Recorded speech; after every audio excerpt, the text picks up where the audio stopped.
Picture a bedroom the size of a small church. Now fill it with silk. Silk on the walls, silk on the bed, silk hanging from a canopy 12 feet above your head. So much silk that the room seems to breathe when a draught moves through it. Add a fireplace carved from Italian marble, a mirror taller than a man, and a porcelain chamber pot painted with roses that cost more than a footman earns in a year. Add the smell of beeswax candles and orange flower water, and, underneath it all, faintly, the smell of a body that has not been fully washed in 3 weeks. That's the bedroom of a wealthy woman in Georgian London, the most comfortable prison ever built. A place where you can own 40 gowns and not be allowed to walk to the end of your own street alone, where you can command 12 servants and not be permitted to choose your own husband, where you can be one of the richest women in the richest city on earth and still die, quite routinely, before your 30th birthday, in that beautiful silk bed, doing the one job you were actually bred for. We're going back there tonight. Not as tourists gawking at the portraits and the ballrooms. We're living it. One day, one woman, everything she would have seen, smelled, heard, endured, and survived.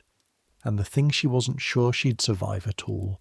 So, I make these history stories, and honestly, I've no clue if anyone actually sleeps to them, or if you're all just strange, wonderful people who like drifting off to descriptions of lead face paint and whalebone corsets. Either way, subscribe if you want, get comfortable. Here we go. The first thing you need to understand is that this day, the day you're about to live, begins with a lie. The lie is this, that you have nothing to do. Everyone believes it. The maids believe it. The men at the coffee houses believe it. Your own father believed it, right up until the day he handed you over to your husband like a parcel of Yorkshire land. A rich woman does nothing all day, they say. She lies abed, she takes chocolate, she gossips and plays cards and spends her husband's money. And here is what nobody says out loud. Your idleness is a full-time occupation, performed under constant surveillance on a stage where one wrong sentence, one, can end your life as surely as a fever. Not your heartbeat, your life. The visits, the invitations, the marriage prospects of your unborn daughters, the credit of your husband's name, all of it balanced on how you sit, how you pour, whom you smile at, and how long the smile lasts. You're 22 years old. You've been married for 3 years. And by the end of this particular day in June of 1763, you will watch one woman nearly destroyed by a folded fan, and another woman fight for her life in a bedroom that smells of blood and burnt feathers, and you will understand exactly what your beautiful, useless, dangerous day is actually for. But it starts, as it always starts, in the dark behind your own eyelids. Your eyes open to grey light. For a moment, maybe half a second, you've forgotten where you are. Then it arrives. The smell. It's not just one smell. It's layers. The cold ash of last night's fire, bitter and mineral, because the housemaid hasn't crept in yet to rake the grate. The heavy sweetness of the pomatum in your own hair, rendered pig fat scented with jasmine, which has been on your head for 11 days now and has begun, very quietly, to turn. The dried lavender sewn into the mattress, fighting a losing battle against the mattress itself. The chamber pot behind its painted screen, and underneath everything, the close, human smell of a body sealed for 8 hours inside linen and feather beds and drawn curtains, in a room where the windows are never opened at night because night air, every physician agrees, is poison. Welcome to Grosvenor Square, London in June of 1763.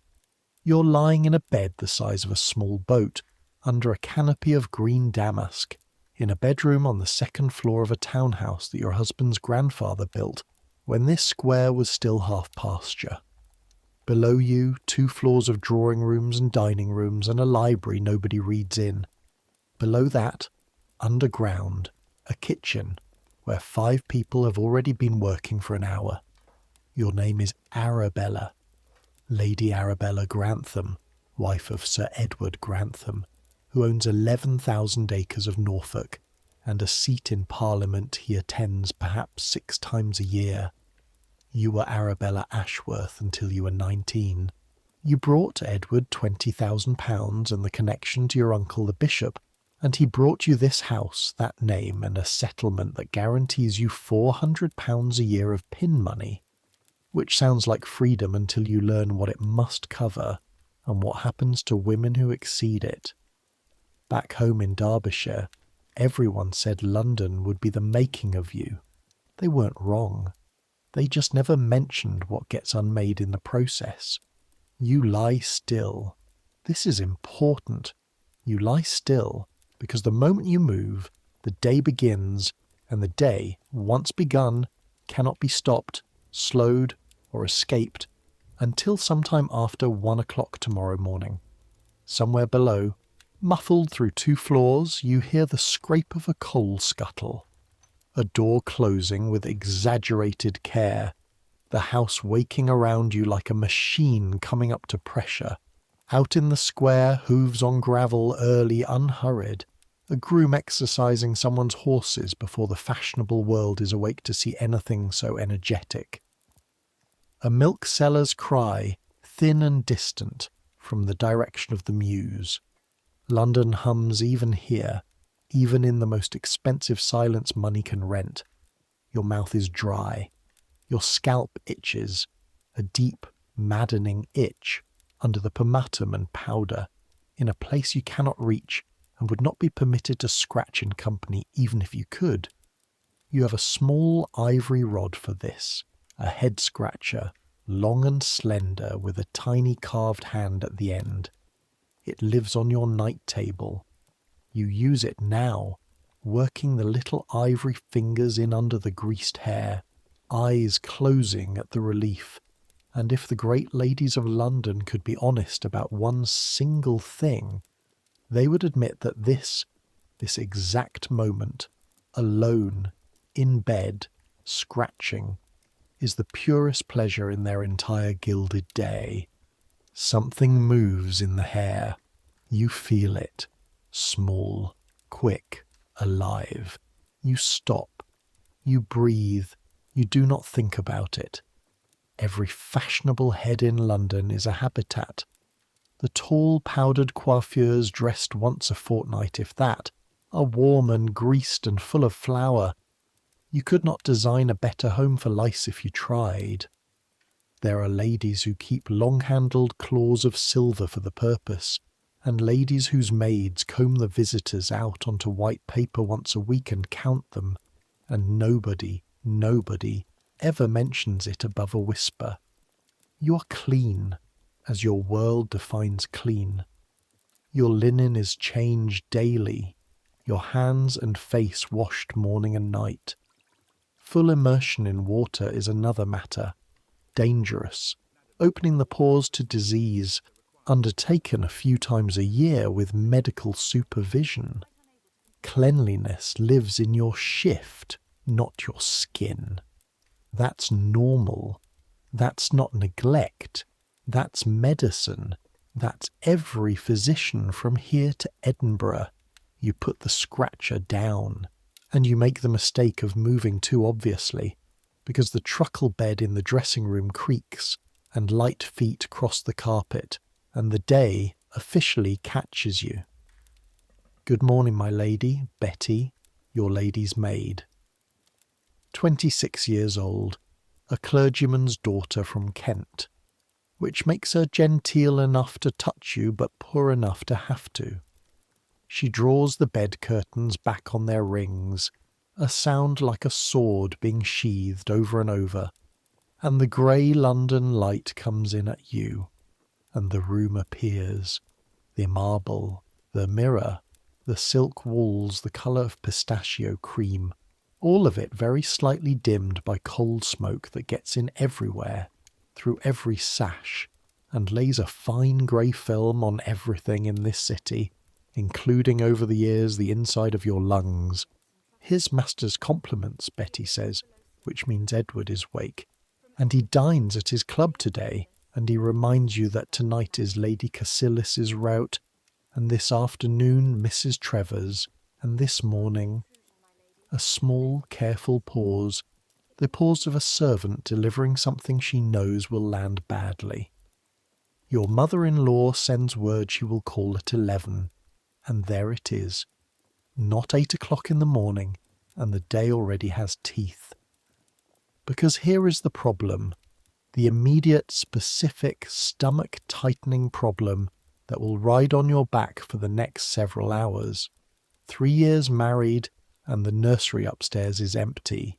There is no heir, and the Dowager Lady Grantham does not call at 11 o'clock to drink chocolate. She calls to inspect the fields and inquire in language soft as a razor wrapped in velvet why they have not yet produced a crop. You have been bought, at considerable expense, to do one thing, and every soul in this house, from Edward down to the boy who blacks the boots, knows it has not been done. Your stomach performs a small cold fold. You sit up. The white sack, my lady, or the blue lustring for the morning? The blue, you say, and chocolate, and Betty. You catch her at the door, strong. She almost smiles. Yes, my lady. The door closes. You are alone for the last unwatched minute of the day, and you spend it the way you always spend it, sitting perfectly still in a bed the size of a boat, in a room worth more than a street of ordinary houses, staring at nothing, gathering yourself like a soldier before a wall. They say rich women do nothing all day.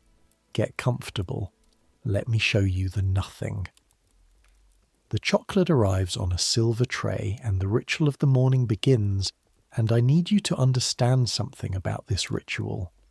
It is not pampering. It is assembly. Over the next 2 hours, a team of skilled workers is going to construct, on the scaffolding of your actual body, a second body, a public one, and every layer of it will change how you move, how you breathe, what you can reach, how long you can stand, and how fast you could run if the house caught fire. Spoiler, you could not run at all. But first, the chocolate.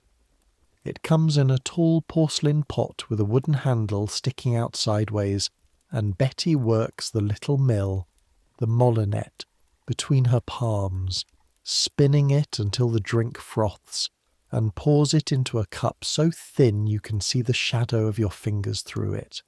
The chocolate itself is nothing like what you're imagining. It's thick, gritty, bitter under its sugar, spiced with cinnamon, half food and half drug, and it lands in your empty stomach like a warm fist. This is breakfast. Ladies of fashion do not eat breakfast, or rather, this is what breakfast is. Cocoa, sugar, and enough heat to get you through the construction site your body is about to become. You drink it standing at the window in your shift, looking down into the square. The shift is the truth of you. Plain white linen, changed every day, the only garment that ever touches your skin, the thing that does the washing your body doesn't. Down in the square, the railings gleam with dew. A cart is delivering coal 3 doors along, and the sound of it roaring down the chute into the cellar reaches you late and soft, like distant weather. 2 housemaids on their knees are whitening a neighbour's front steps. On the far side, under the young plane trees, a man in a nightgown and cap is walking a small, ugly dog, and you know without looking that it's old General Howe, who fought at Dettingen and now surrenders daily to a pug. Betty returns with hot water, and the washing happens. Face, neck, ears, hands, arms to the elbow. A cloth, a basin, almond soap from a shop on New Bond Street that costs what a labourer earns in 2 days. The water goes cloudy grey. Everything in London goes grey. You clean your teeth with a cloth dipped in tooth powder. Chalk, orris root, and cuttlefish bone, ground fine. Rubbing along the gums until they tingle. Your teeth are good. This is luck, mostly, and youth, and it will not last because sugar is in everything now, in the chocolate and the tea and the puddings and the wine, and London's fashionable mouths are quietly rotting behind their fans. There are ladies of your acquaintance not yet 40 whose teeth are ivory, purchased ivory, some of it purchased, though nobody says so at the card table from the mouths of the poor. Then the assembly begins. Stockings first. White silk gartered above the knee with ribbon. You point your toe like a dancer while Betty rolls them up your leg, and the silk is cool and then immediately warm, a second skin with a faint slippery drag to it. Then the pockets. 2 flat bags on a tape, tied around your waist, hanging at your hips under everything, reachable through slits in the skirts. Everything a woman actually owns in the daytime lives in there. Your own front door world in miniature. A handkerchief, a few coins, a tiny etui with scissors and a bodkin. A letter you have read 4 times and will read again. Men will eventually decide that women's clothes need no pockets at all, but that particular robbery is decades away, for now your pockets are the size of saddlebags and you are grateful. Then the stays. Come here. Stand still. This is the part of the day where you stop belonging entirely to yourself. The stays are a torso of linen and leather, stitched in vertical channels, and inside each channel is a strip of whalebone. Baleen, actually, the food-straining plates from the mouth of a whale that died in Arctic water, so that you can have a fashionable figure in Mayfair. When the garment is new, it is rigid as a barrel. Yours are broken in, moulded to you by 3 years of daily wear, and they smell like you. Warm linen, old lavender, faint animal sweetness from the bone itself. Betty holds them open. You thread your arms through, and then she moves behind you, takes the laces, sets one knee, gently, this is practiced, this is craft, against the small of your back, and pulls. The first pull takes the slack. The second takes your waist. The third takes something you didn't know you were still holding, some last private inch, and the world tightens around your ribs like a hand closing. Your breath moves up. That's the thing nobody tells you. You don't stop breathing in stays. You breathe differently. High in the chest, shallow and quick. Your shoulders doing work your diaphragm has been forbidden. You cannot slump. You physically cannot slump. The bones do not permit it. And this, understand, is the point. Stays are not primarily about a small waist. They're about posture, about carriage, about the visible difference between a woman of quality and a woman who works. A straight back is a moral quality in 1763. Loose stays, loose woman. There are girls in this city, 5 and 6 years old, laced into their first little bones, so that their soft ribs grow into the correct shape. The way a gardener trains a tree against a wall. Tighter, my lady? You look at yourself in the mirror. You think about the dowager's eyes, which will travel first thing, before her lips even finish the word daughter, down your body to your waist looking for news. Tighter, Betty pulls. The busk, a flat blade of polished wood slid down the front channel, right over your breastbone, presses in like a ruler laid against your heart. You will wear this for the next 16 hours. You will eat in it, which means you will barely eat. You will dance in it. You will breathe in sips. By tonight there will be red channels printed in your skin, a map of the day, and Betty will rub the marks with her thumbs when it finally comes off, and that moment, the unlacing, near 1 in the morning, the rush of the first full breath, is a pleasure so intense that women have been known to groan out loud like men taking off boots. Then the hoops, a cage of cane and tape that ties at your waist and holds your skirts out flat at the sides.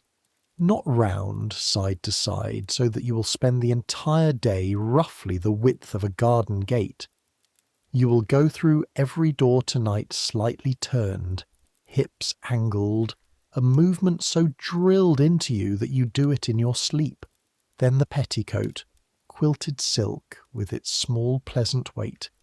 Then the gown itself, the blue lustring, a silk with a light in it like water, the bodice pinned, actually pinned onto you with straight steel pins, a dozen of them, sharp side buried in the layers, and part of Betty's skill, the part that separates a real lady's maid from a housemaid promoted beyond her station, is that not one of them will scratch you before midnight.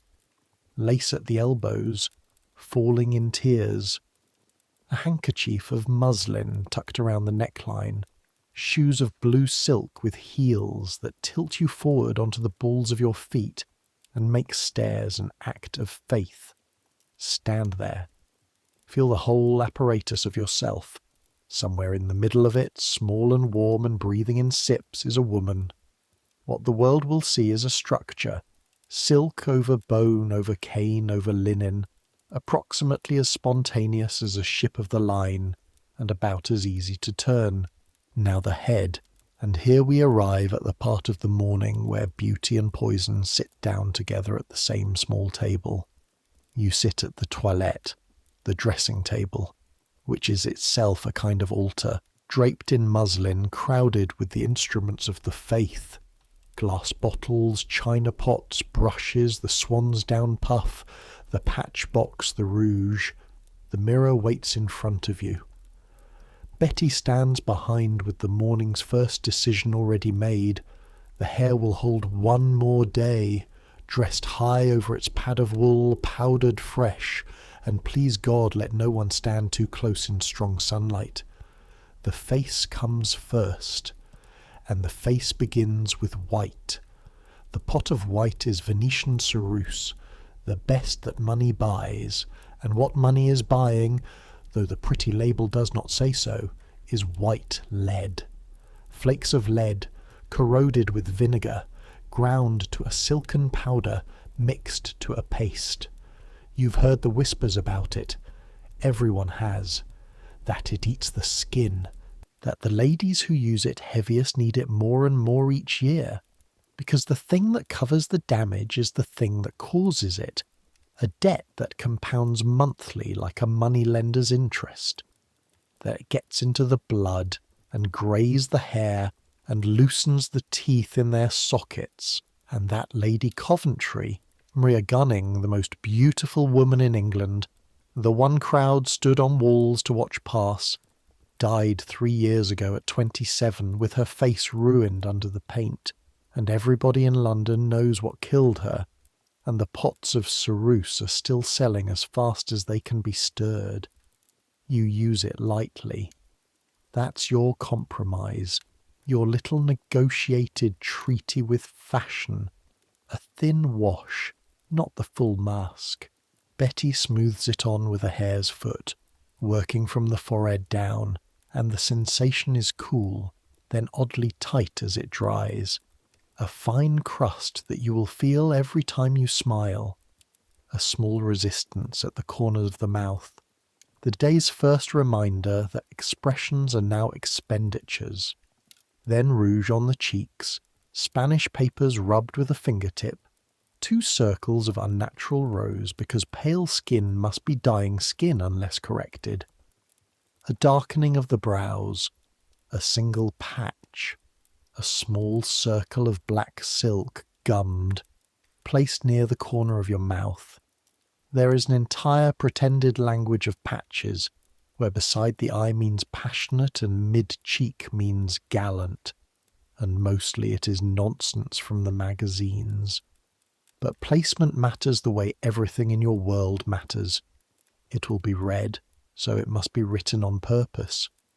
You look at the finished face. The finished face looks back, white and rose and symmetrical. It's led already, invisibly, beginning its slow work. Under your ribs the whalebone creaks softly as you breathe. 11 o'clock is coming toward you like weather off the sea. The hair takes 40 minutes, and you spend them learning the news, because a lady must arrive at 11 o'clock already knowing everything. Betty works above you. You feel the small tugs at your scalp, the tick of pins going home into the wool pad, the dry sweet cloud when she blows powder from the puff, and it settles on your shoulders, on the muslin cape spread to catch it, in your eyebrows, faintly on your tongue when you speak. The powder is starch, scented with orris. On heavy dressing days, a lady sits with a paper cone held over her face, like a woman being coaxed into a beehive, while the hairdresser throws powder by the fistful, flour on the head while bread riots happen in the streets. And there have been bread riots, real ones, hungry crowds and broken windows not 2 miles from this square. And no, the irony is not lost on everybody. And yes, the powdering goes on regardless. While she pins, you read. The newspapers come up with the chocolate, the Public Advertiser, the St. James's Chronicle. You read the way women of your rank read, fast, strategically, mining.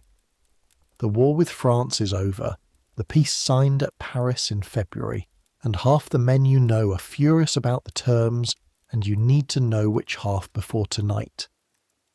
There is a poem, anonymous, savaging a duchess everyone can identify in the second line. There are advertisements for a lost greyhound, for a cargo of Madeira, for a tincture guaranteed to cure barrenness in ladies, discreet delivery, and your eyes go over that one fast, twice, and then away, and you turn the page with a little more force than the paper requires. And there are the letters. This is the part they never put in the paintings. A rich woman's morning is a correspondence office. Your world is glued together with ink, invitations that must be answered in the correct degree of warmth. Too warm is forward, too cool is a message, and everything is a message. A letter from your sister in Derbyshire, 4 crossed pages, written sideways over itself to save postage, needing tilting toward the window to decode. A letter from your aunt in Bath asking, in the 3rd paragraph so lightly, whether there is any news, my dearest girl, of the kind we all pray for. And there it is again, the empty nursery, arriving now by post. A begging letter from a curate's widow, which you will answer with a guinea, because charity is a duty, and also, let's be honest with each other at this hour of the morning, because charity is one of perhaps 4 forms of power you're actually permitted to hold, and you hold every one of them with both hands. You write your replies at the little desk while your head dries and sets. The quill scratches. The ink smells of iron and old wine. Your hand is beautiful. It was made beautiful at a cost of years by a writing master with a cane he never used on you, and always used on the parlour borders, and even now you cannot write a grocery list without elegance. It is trained into the tendons. Wax, seal, the small hiss of the taper, sand shaken across the wet ink, the paper tilted, the soft rain of it back into the box. 3 years of mornings like this. Some arithmetic for you, since arithmetic is the one thing your education carefully starved. You write, on an ordinary day, between 6 and 15 letters. Call it 3,000 letters since your wedding. A young lady is taught French, Italian, music, drawing, dancing, needlework, and this, the letter, the weapon of the confined. Your husband can walk to his club and speak to 50 men before dinner. You reach the world through a quill, and so the quill had better be sharp. At 10:30 you go down to inspect the drawing room, and this is where I have to stop pretending, and you have to stop pretending that a rich woman does not work. Here is the work, since nobody in 1763 will name it. You are the operating officer of a business with 16 employees, a business that never closes, whose product is the Grantham name. The house in Grosvenor Square runs on roughly £2,500 a year, more than 50 times what a schoolmaster earns, and every shilling of its daily spending passes, in practice, through you. The cook proposes, you dispose. The housekeeper, Mrs. Purse, her actual name, God's own joke, brings you the books every Monday, and you go down the columns line by line, because the accounts are the one branch of mathematics a lady is permitted to be good at, and you are very good at it. And last winter you caught a wine merchant padding the bill by 24 bottles that never arrived, and had the account closed by Thursday. 16 servants, their wages, their quarrels, their followers at the kitchen door, their health, when the scullery maid burned her arm to the elbow in March. It was you who was fetched, you who dressed it, because the mistress of a house is its physician of first resort, and your still-room holds more medicine than most apothecaries' shops. None of this is called work. It is called keeping house.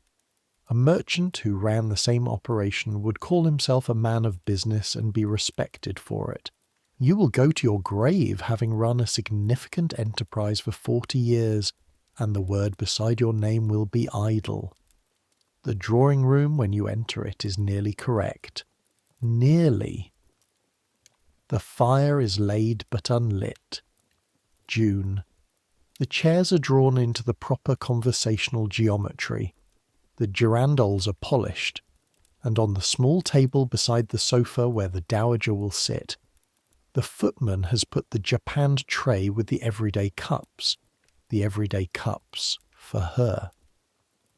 The Chelsea service, you say, and your voice comes out level, which pleases you. And the silver kettle, not the copper, and move the fire screen. She'll sit with her back to the window, because she always sits with her back to the window, because that puts your face in the light and hers in shadow, and she can read you like a bill of lading while you squint at a silhouette. You learned that trick from her, watching her do it to you, visit after visit, until one day you understood it was a trick, and understanding it changed nothing, because she is the Dowager Lady Grantham and you are the girl who is not yet produced, and the woman in shadow is always the woman in shadow. At 11:03 you hear the carriage. You hear it before the knocker, iron tyres on the gravel of the square, the particular heavy rhythm of her town coach, then the stamp and blow of horses reined in hard, because a coachman is old and shows off for no one, then the knocker, twice unhurried, then the house changing around you, the footman's shoes fast across the marble of the hall, the door, a cold push of outside air that reaches you even here, 2 rooms deep, carrying London in with it, coal smoke, horse, a green breath of the plane trees, dust. You stand.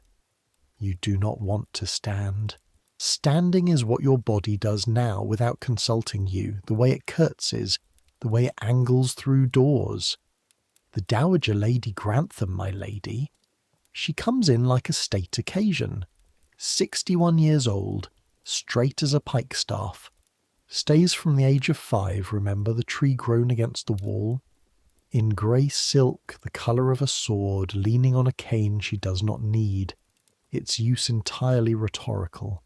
Her face is powdered, patched, and absolutely still. She was a famous beauty under Queen Anne. She buried a husband and 2 of her 5 children, and never, so far as London can testify, cried in front of anyone. Her eyes find you, and they do exactly what you knew they would do. The flick down, waist, up. 1/2 of 1 second, an inspection, a stock-taking, done before her mouth even opens. And in that half second, standing in your own drawing room in your own house, 22 years old and mistress of everything you can see, you are made, quietly, expertly, without a single word, an object, a field, an investment that is not performed. Daughter, she says, madam. You curtsy to precisely the correct depth. Your knees have a protractor in them. It was installed at school. You honour us. Will you take tea? I will take a chair, she says, and takes the sofa back to the window exactly as forecast, arranging her skirts with 2 strokes of her hand like a man squaring papers before ruining someone. And then, yes, tea. And then, daughter, you and I will have a small conversation. I have had a letter from my son. Her son. Your husband, who is at this moment eating beefsteak at his club 3 streets away, and who has communicated with his own mother about his own wife in writing. The kettle on its spirit lamp begins very softly to sing. You sit down opposite her, spine of whalebone, face of lead, hands folded on £20,000 worth of silk, and you smile the smile that costs a little at the corners where the cerus has dried, and somewhere far upstairs, over both your heads, sits the empty room that this entire visit is about. The tea things arrive, and here is the first rule, the one they carved into you at 15. Whatever happens next, whatever she says, however the razor comes wrapped, the hand that pours must not shake. The hand that pours never shakes. That is the whole of your profession, if you want it in 6 words. And this is how you learn the first rule. Tea, in 1763, is not a drink. It is a liturgy, and you are its priest, and the dowager is watching the priest for errors. The tea itself lives in a locked wooden caddy, and the key lives on the chatelaine at your waist, because tea costs what tea costs. The good green hyson in the left compartment runs above £1 the pound, and £1 the pound means your housemaids, who earn £6 a year, could work a month for what sits in that little box. Tea is locked away from servants the way other houses lock away silver. The used leaves, once brewed, are dried and sold at the kitchen door, or handed down to the housekeeper as a perquisite, and somewhere down the chain of London a porter's wife is drinking your Tuesday third hand, boiled grey. You unlock the caddy.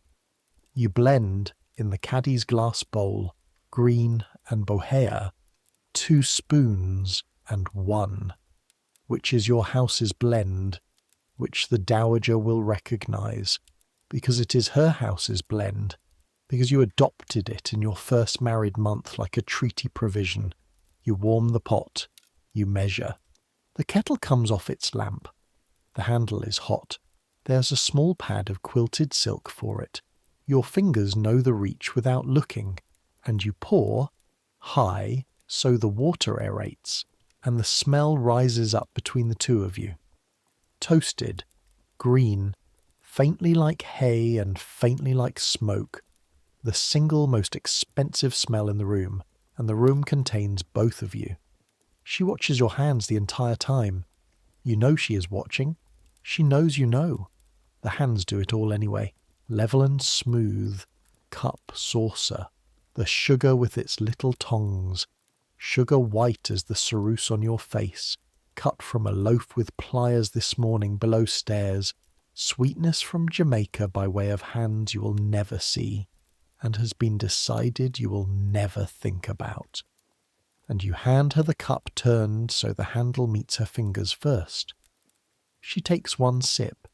sets it down. Edward writes to me, she says, that he is thinking of taking you into the country early this year. Before the season ends, pour your own cup. Steady. He's not mentioned it to me, madam. No, she says, he would not. A pause, the length of a full breath. Her breaths are longer than yours. Her stays at her age are worn looser. One of exactly 2 mercies rank ever grants a woman, and the other is widowhood. The air in Norfolk is better. Town air breeds nothing but headaches and small habits. My physician holds that London is why half the great families of England are obliged to leave their money to nephews. There it is. Not a question. Nothing you could quote back to anyone as cruelty. Just a physician's opinion about air, laid on the table like a card, face up. Dr. Ford, you say, believes my health entirely sound. I'm sure he does. He is paid by the visit. She turns her cup a quarter turn on its saucer, studying the painted roses. 3 years, daughter. I can count, madam. It comes out before you can price it. 1 flat sentence, and the room changes temperature. Her eyes come up from the cup, pale grey, unpainted by time, the only part of her face that ever moves first, and hold you, and you hold them back, heart going high and quick under the busk. And this exact silence, is the sort of moment that decides years. Because she could make of that sentence anything she likes. Insolence, nerves, a declaration of war she would win by Christmas. And then something happens that you did not forecast. She sets down the cup. She looks, for a moment, out at the light she seated herself against, at the square, the plane trees, the railings, and when she looks back at you, her face is not softened. Exactly. Her face does not soften, but it has changed registers the way a voice does. I was married at 17, she says. I sat where you're sitting. Not this house, the old house, Albemarle Street. And my husband's mother took tea with me every Thursday for 4 years, and every Thursday she asked after my health in a tone I still hear. 4 years, daughter. Then I had George. Then I had 4 more and buried 2 of them, and the day after my 3rd lying in, her physician told my husband in my hearing, in my own bedchamber, while I lay there, that I had done adequately considering my stock. The kettle ticks on its lamp. Out in the square, faint, a knife grinder's wheel starts up, shrieking sweetly against steel. I do not tell you this for sympathy, she says. Neither of us can afford it. I tell you so that you understand the conversation we're actually in. It is not you and I. It has never been you and I. It is the name, and the land, and the entail, and every woman who has been sat where you're sitting since there were chairs. Edward is fond of you. Do not look surprised. It is not a compliment. Fondness is cheap in a man with 11,000 acres. Fondness will not protect you. An heir will protect you. A son, daughter, is the only property the law will ever let you own, and even him it will take at 7 and send to school. She rises. The visit, 20 minutes. Correct calls run 15 to 20, and she has never in her life overstayed. Is ending, and you rise with her, hoops swinging, and she pauses at the exact distance where a farewell happens, and does the flick again, waist up, but slower this time, almost. You will turn this moment over tonight and still not find the word, almost gently. Eat red meat, she says, rare, whatever Ford says, and get Edward home from that club before 11 at night. Nothing was ever begotten after a second bottle of port. And then, at the door, not turning. The tea was properly made. Your mother-in-law notices these things twice, once when they are wrong and once when they are right. Today was the second kind. And she is gone. Carriage, hooves, iron on gravel, fading around the square. You stand in the middle of your drawing room and discover that your legs are trembling. Not visibly, nothing Betty could see. Just a fine deep hum in the muscles, the shake of a rope that has been bearing weight and has just been told the weight will continue. You sit down, you pour the last of the tea, lukewarm now, and drink it yourself, both hands around the cup like a farm wife, alone, and allow yourself 60 seconds with your eyes shut. That was a good visit. I need you to understand that. That was affection in the only dialect she has. And this is the country you live in, a place where the kindest thing anyone will say to you all day is eat red meat and get him home from the club, and where the kindness and the threat arrive in the same sentence, in the same voice, in the same 20 minutes, and you're expected to take both and pour correctly throughout, and you did. The hand that pours never shook. Not once. You're getting very good at this. That is what frightens you. The clock on the mantel says 11:45, and the day is only stretching. Because now comes the part of a rich woman's day that the satirists have decided is her whole existence, the part the prints in the shop windows mock, fat with implication, the morning visits, which happen naturally in the afternoon.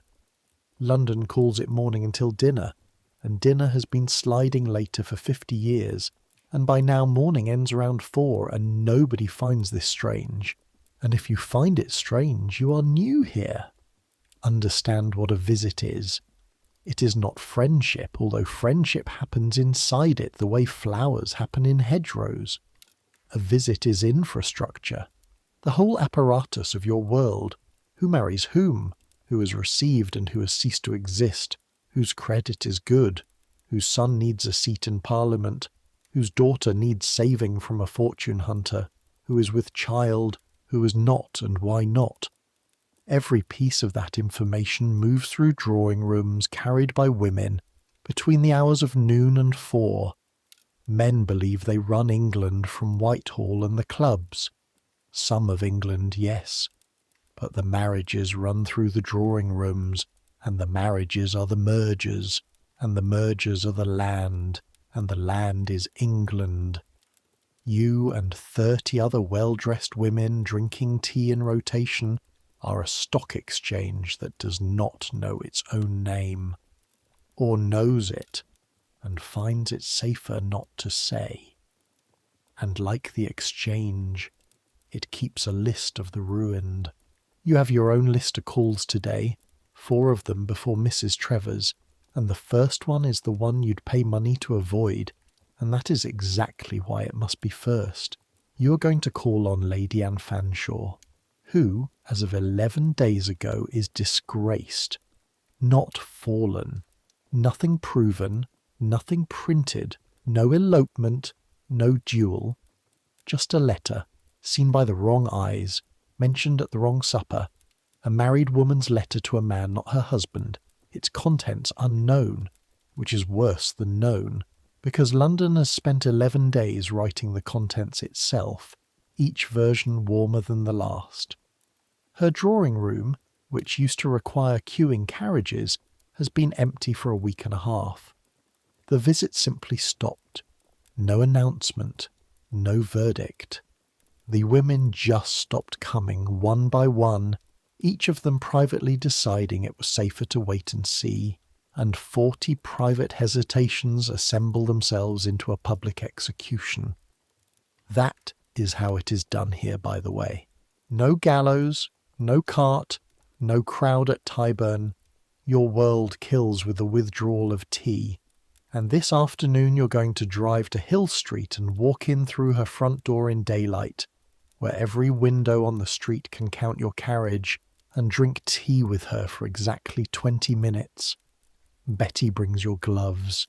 Your heart is doing something high and light and unpleasant. like a bird shut in a lantern. The carriage is at the door, my lady. Here we go.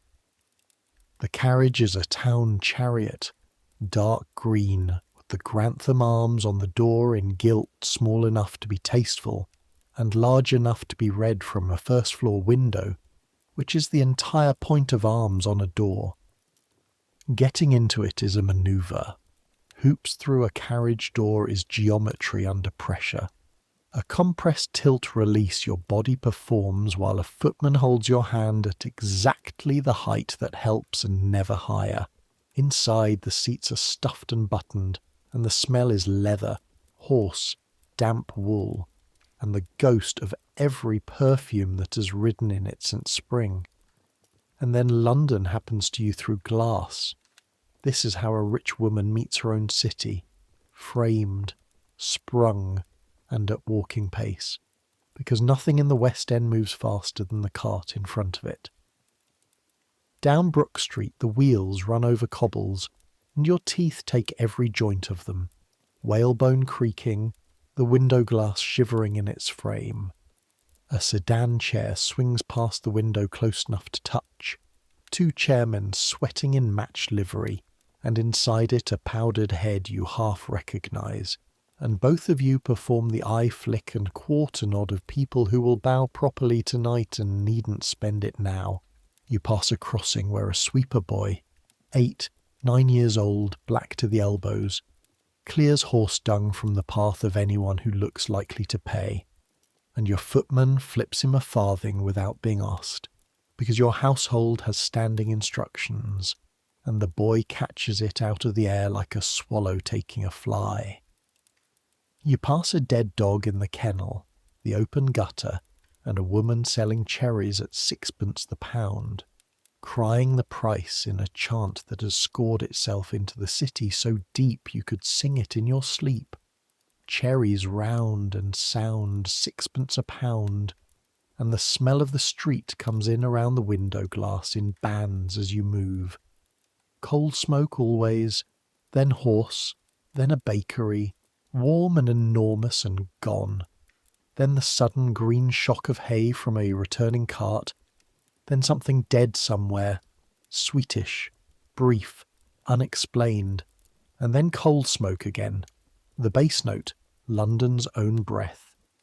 And the people look at your carriage. That's the thing you never quite get used to.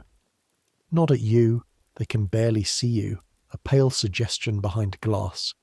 At the carriage, the arms, the horses, the whole rolling statement of it, and their faces as it passes are a full parliament.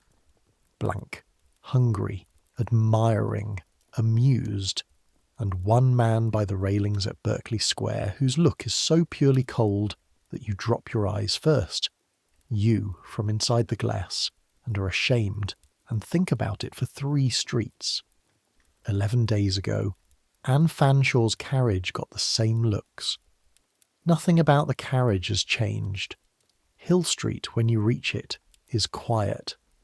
Her door has lost none of its paint. The brass is bright, and the street is empty of waiting carriages in a way that a year ago would have been unimaginable at 1 o'clock, and the emptiness is the loudest thing on the street. Your coachman draws up, and now comes the piece of theatre that matters more than anything you will say inside. You do not send the footman up to inquire whether her ladyship receives. That is the hedge, the deniable version, the visit that can be retracted. Instead, you get down. Full production, steps lowered, hand, hoops, gravel, and you stand on Anne Fanshaw's doorstep in the eye of the entire street, in blue silk, unhurried, while your footman knocks, and you let every window on Hill Street have a good long look at exactly where Lady Arabella Grantham chooses to drink her tea. The Dowager would call this reckless, or she would have before this morning. Now you suspect, a new suspicion still warm, that she might call it something else and say it the way she says everything without moving her face. The door opens. The footman who opens it has the stunned, over-careful look of a man in a house where the bell never rings anymore. And then you are up the stairs and announced, and there she is. Anne Fanshawe was the quickest woman in any room she entered. That's the first fact about her. Her face is the second. Married at 18 to a man of 45 who wanted her wit at his table the way he wanted plate on his sideboard, and who has spent the 11 days since the letter at his estate in Wiltshire saying nothing which says everything. She is 26. She's sitting by a cold grate with a book she visibly has not been reading, dressed and painted as carefully as if the whole world were still coming. And that detail goes through you like the busk pressing. She does the full toilette every morning, ceruse and rouge and hair, 2 hours of construction for nobody, because the day the maid sees you stop is the day you have agreed with the verdict. She rises, and her face, under the paint, which hides colour but has never once in the history of ceruse managed to hide feeling, her face does a thing you will be a long time forgetting. Disbelief first, then a fast, terrible brightness in the eyes, blinked down hard, because tears cut channels in white lead, and she knows it, and you know it, and neither of you is going to let that happen to her twice in 1 fortnight. Bella, she says, voice steady by the second syllable, trained tendons everywhere. You've come to see the leper. I've come, you say, because your cook does an apricot tart that has no equal in this parish, and I am not made of stone. It's a stupid joke. It's exactly the right stupid joke. Something in her shoulders comes down 1/2 inch. You actually watch it happen, the drop, whalebone permitting what little it permits. And she laughs, 1 short real syllable, and says, "It's June. There are no apricots, you appalling creature," and rings the bell, and the tea goes on stage 1 more time, and for 20 minutes you work. Because that's what this is. Don't be sentimental about it. She isn't. Friendship brought you through the door, but what you do inside is engineering. You talk lightly, at conversational volume, in front of her servants. That matters. Servants are the newspapers of the servants' hall, and the servants' halls of Mayfair are one connected ocean. About visiting, about being seen. You mention in passing, dropped like a pin, that you're engaged to Mrs. Trevors this afternoon and Lady Cassillis's rout tonight, which she hears exactly as intended. I will be in both of those rooms, and in both of those rooms I will have come from yours. You know what they're saying, she says at one point quietly, the cup at her lips as cover. Every drawing room has learned to talk behind porcelain. I know what who is saying. It isn't they yet. It's 4 women and a man who owes your husband money. It only needs 4 women. It needs 4 women uncontradicted. You set your cup down. The click of china on china, small and precise like a move made on a board. Letters can be misread. Letters can be misattributed. Letters, my dear, can be about the man's sister's marriage settlement, which, I have decided to recall, this one was. I heard it somewhere, I forget where, somewhere reliable. She looks at you for a long moment over the roses on the china. What you have just done, in the fluent, deniable drawing-room language you were both raised in, is offer to lie for her. Not a big lie. A counter-rumour. A seed crystal for the alternative story, dropped into the same solution, this afternoon, tonight, by a woman whose credit is good and whose nursery, you feel the thought arrive with its little iron taste, whose empty nursery makes her, God help us, more respectable in this one specific way. No one can say you did any of this for wickedness. Barrenness has made you safe to believe. Even your grief has a use on this exchange. Everything has a use on this exchange. Why? Anne says. Just that. And you could tell her the truth, which is that 11 days ago you watched 40 women decide her existence by quietly not deciding anything, and that you have understood ever since, clearly the way you understand a draft from an ill-fitted window, that the machine that did it to her is standing behind every chair in London, including yours, that a childless wife 3 years married is holding her rank on credit, and credit is exactly what was withdrawn from the woman in front of you, that you're not brave, you're early. Because the tart really is remarkable in apricot season, you say. Sit still until August. I'll handle the parish. 20 minutes, not 25. 25 would look like conspiracy. 20 looks like habit, and habit is the message. On the doorstep, in full view of the street, you take both her hands, which is a sentence in itself, and then the carriage takes you off toward the next call, and behind you, in windows the length of Hill Street, the fact of the last 20 minutes is already being folded, addressed, and dispatched to every drawing room in the West End, travelling by footman and by feather, faster than the post. You lean back against the buttoned leather. Your heart is going like a watch with a broken escapement. What you just spent in there has no figure on it, and you will not know the price until it is presented tonight at Lady Cassilis's in a crowded room in front of everyone, because that is where accounts of this kind are always presented. The carriage turns into Berkeley Square.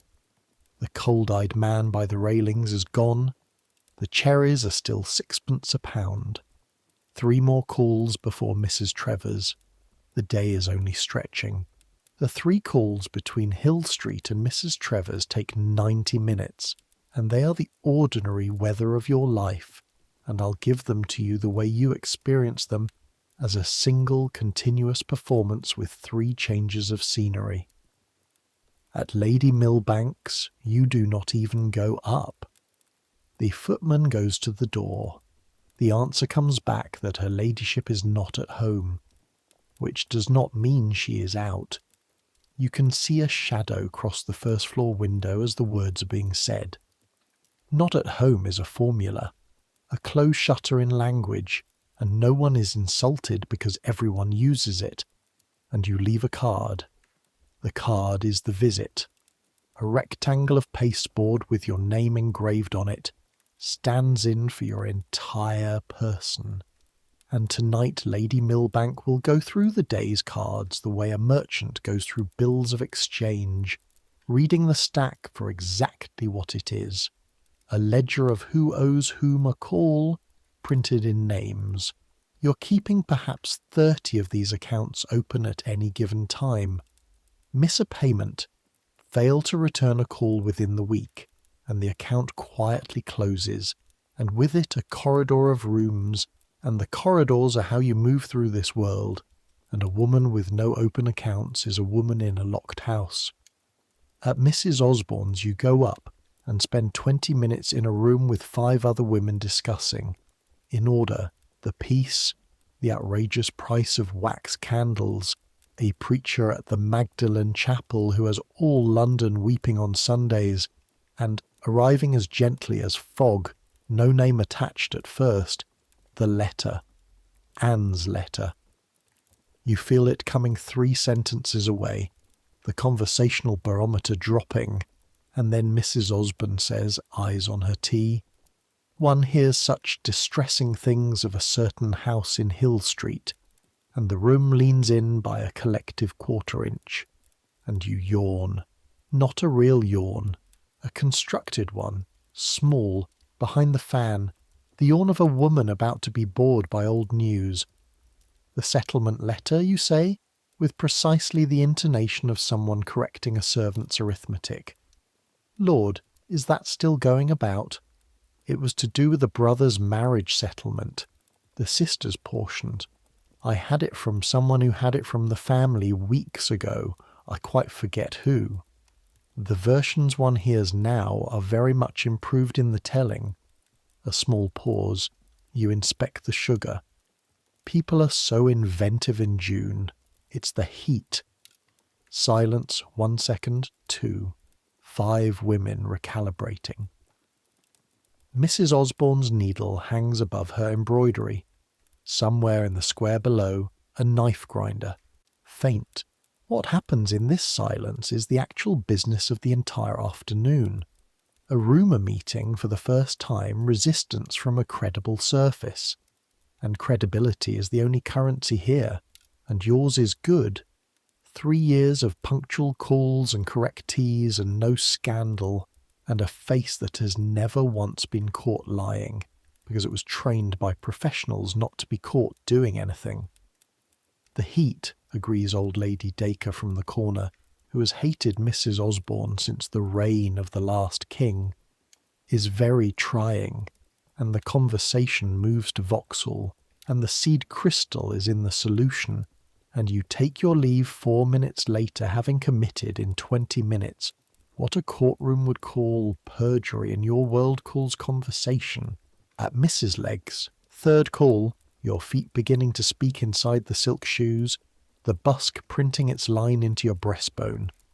You sit with a woman your own age, nursing her 5th child in 6 years of marriage, in a drawing room that smells of milk under the orange flower water, and she looks at you across the child's working head with flat, exhausted eyes and says, "You're fortunate, you know," and means it, and you look back at her hollowed face and her beautiful prison, and think that the two of you are standing on opposite shores of the same river, each envying the other's bank, and neither allowed to say the river's name.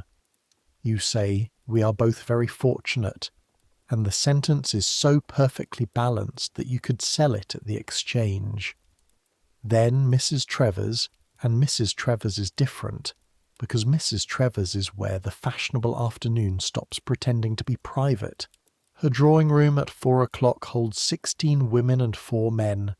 Men are ornamental at this hour, a captain on half pay being witty by the window, an elderly beau who knew everyone's grandmothers, and the sound of it reaches you on the stairs, that specific rising surf of a room of trained voices, punctured by the clink of china and one laugh pitched slightly too high. The room is hot. June, 16 bodies, closed windows. Open windows admit dust and street noise and are vulgar, and under the perfume and powder the smell of the company is frankly animal.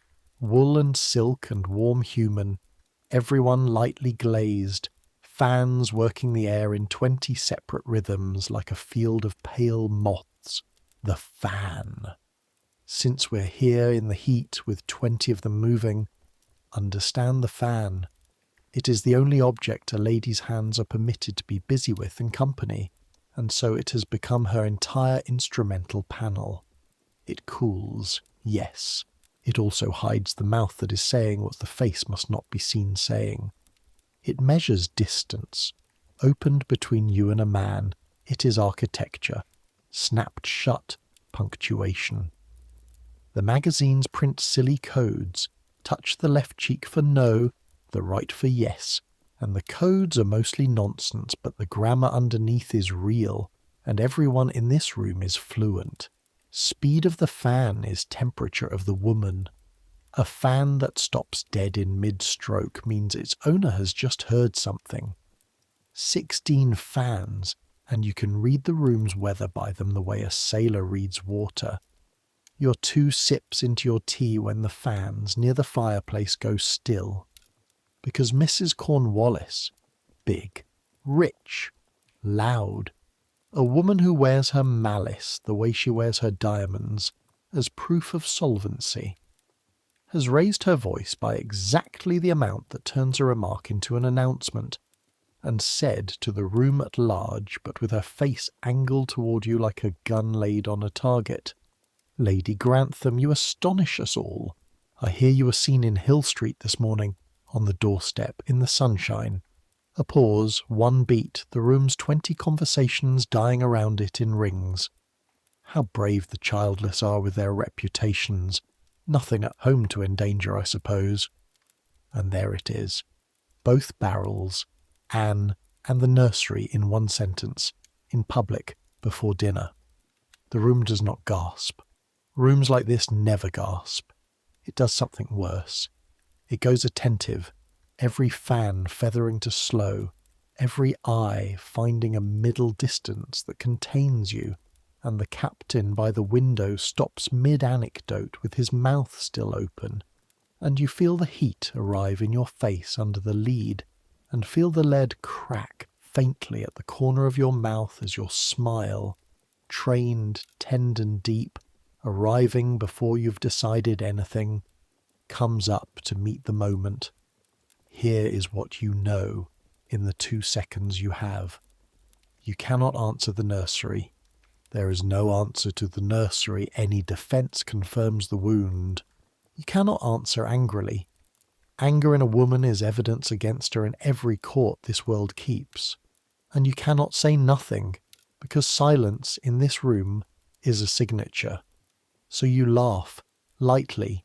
You let the fan open, slow, easy, the fan of a woman at her leisure, and you say, in a voice pitched to carry exactly as far as hers did, "Dear Mrs. Cornwallis, you are wonderfully informed. Your people watch Hill Street better than the parish constable. Yes, I called on Lady Anne. I have called on her every fortnight for 6 years, and I find I haven't the memory to stop a habit every time the town invents a novel.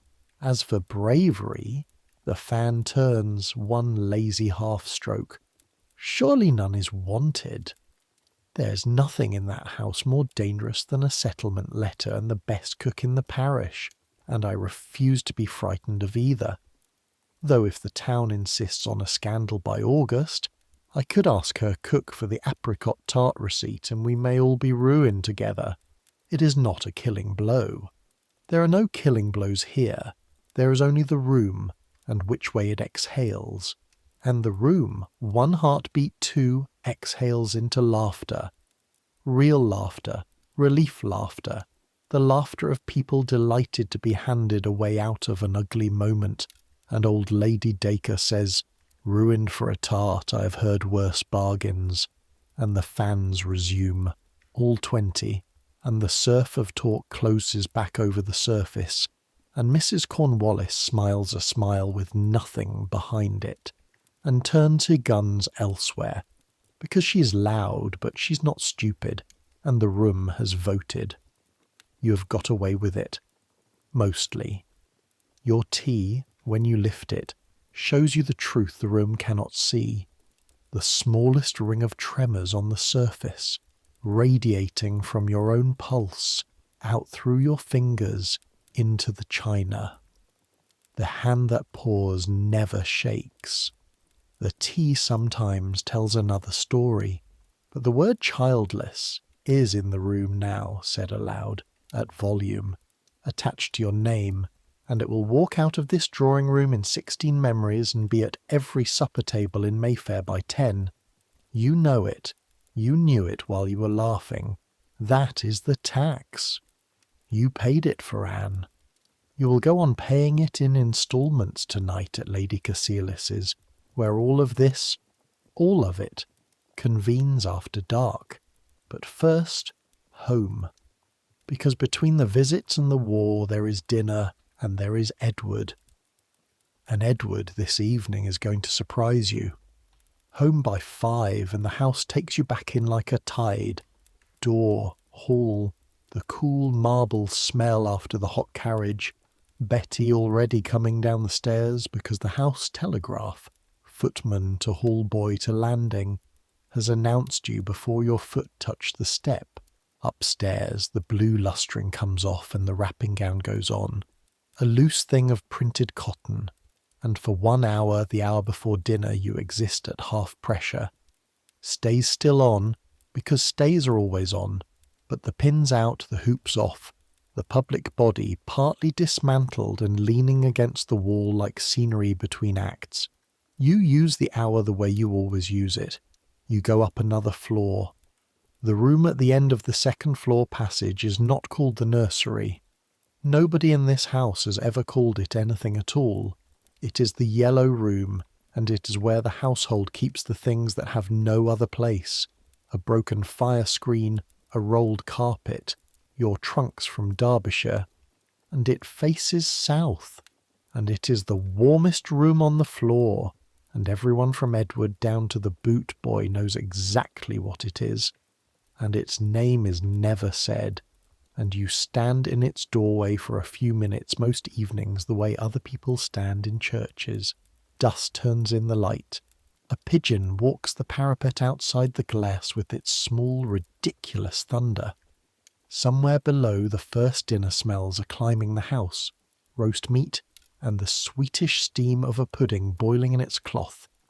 And you stand in the doorway of the room with no name, doing the thing you do here which has no name either. It is not quite grief. Nothing has died. That's the cruelty of its design. It is grief's understudy. It rehearses every evening, 3 years, every month arriving like a creditor. You're 22, and by every physical sign in your possession, you're in perfect health. And so is Edward as far as anyone knows, and the science of the matter. I'll say this plainly to you, listener, across the centuries, because no one will say anything plainly to Arabella. The science of the matter in 1763 is a coin toss conducted in Latin. The physicians speak of humours, of hot wombs and cold wombs, of the mother's imagination marking the child. It will occur to almost no one ever in this century that the deficit could sit on the husband's side of the bed. The wife is the field.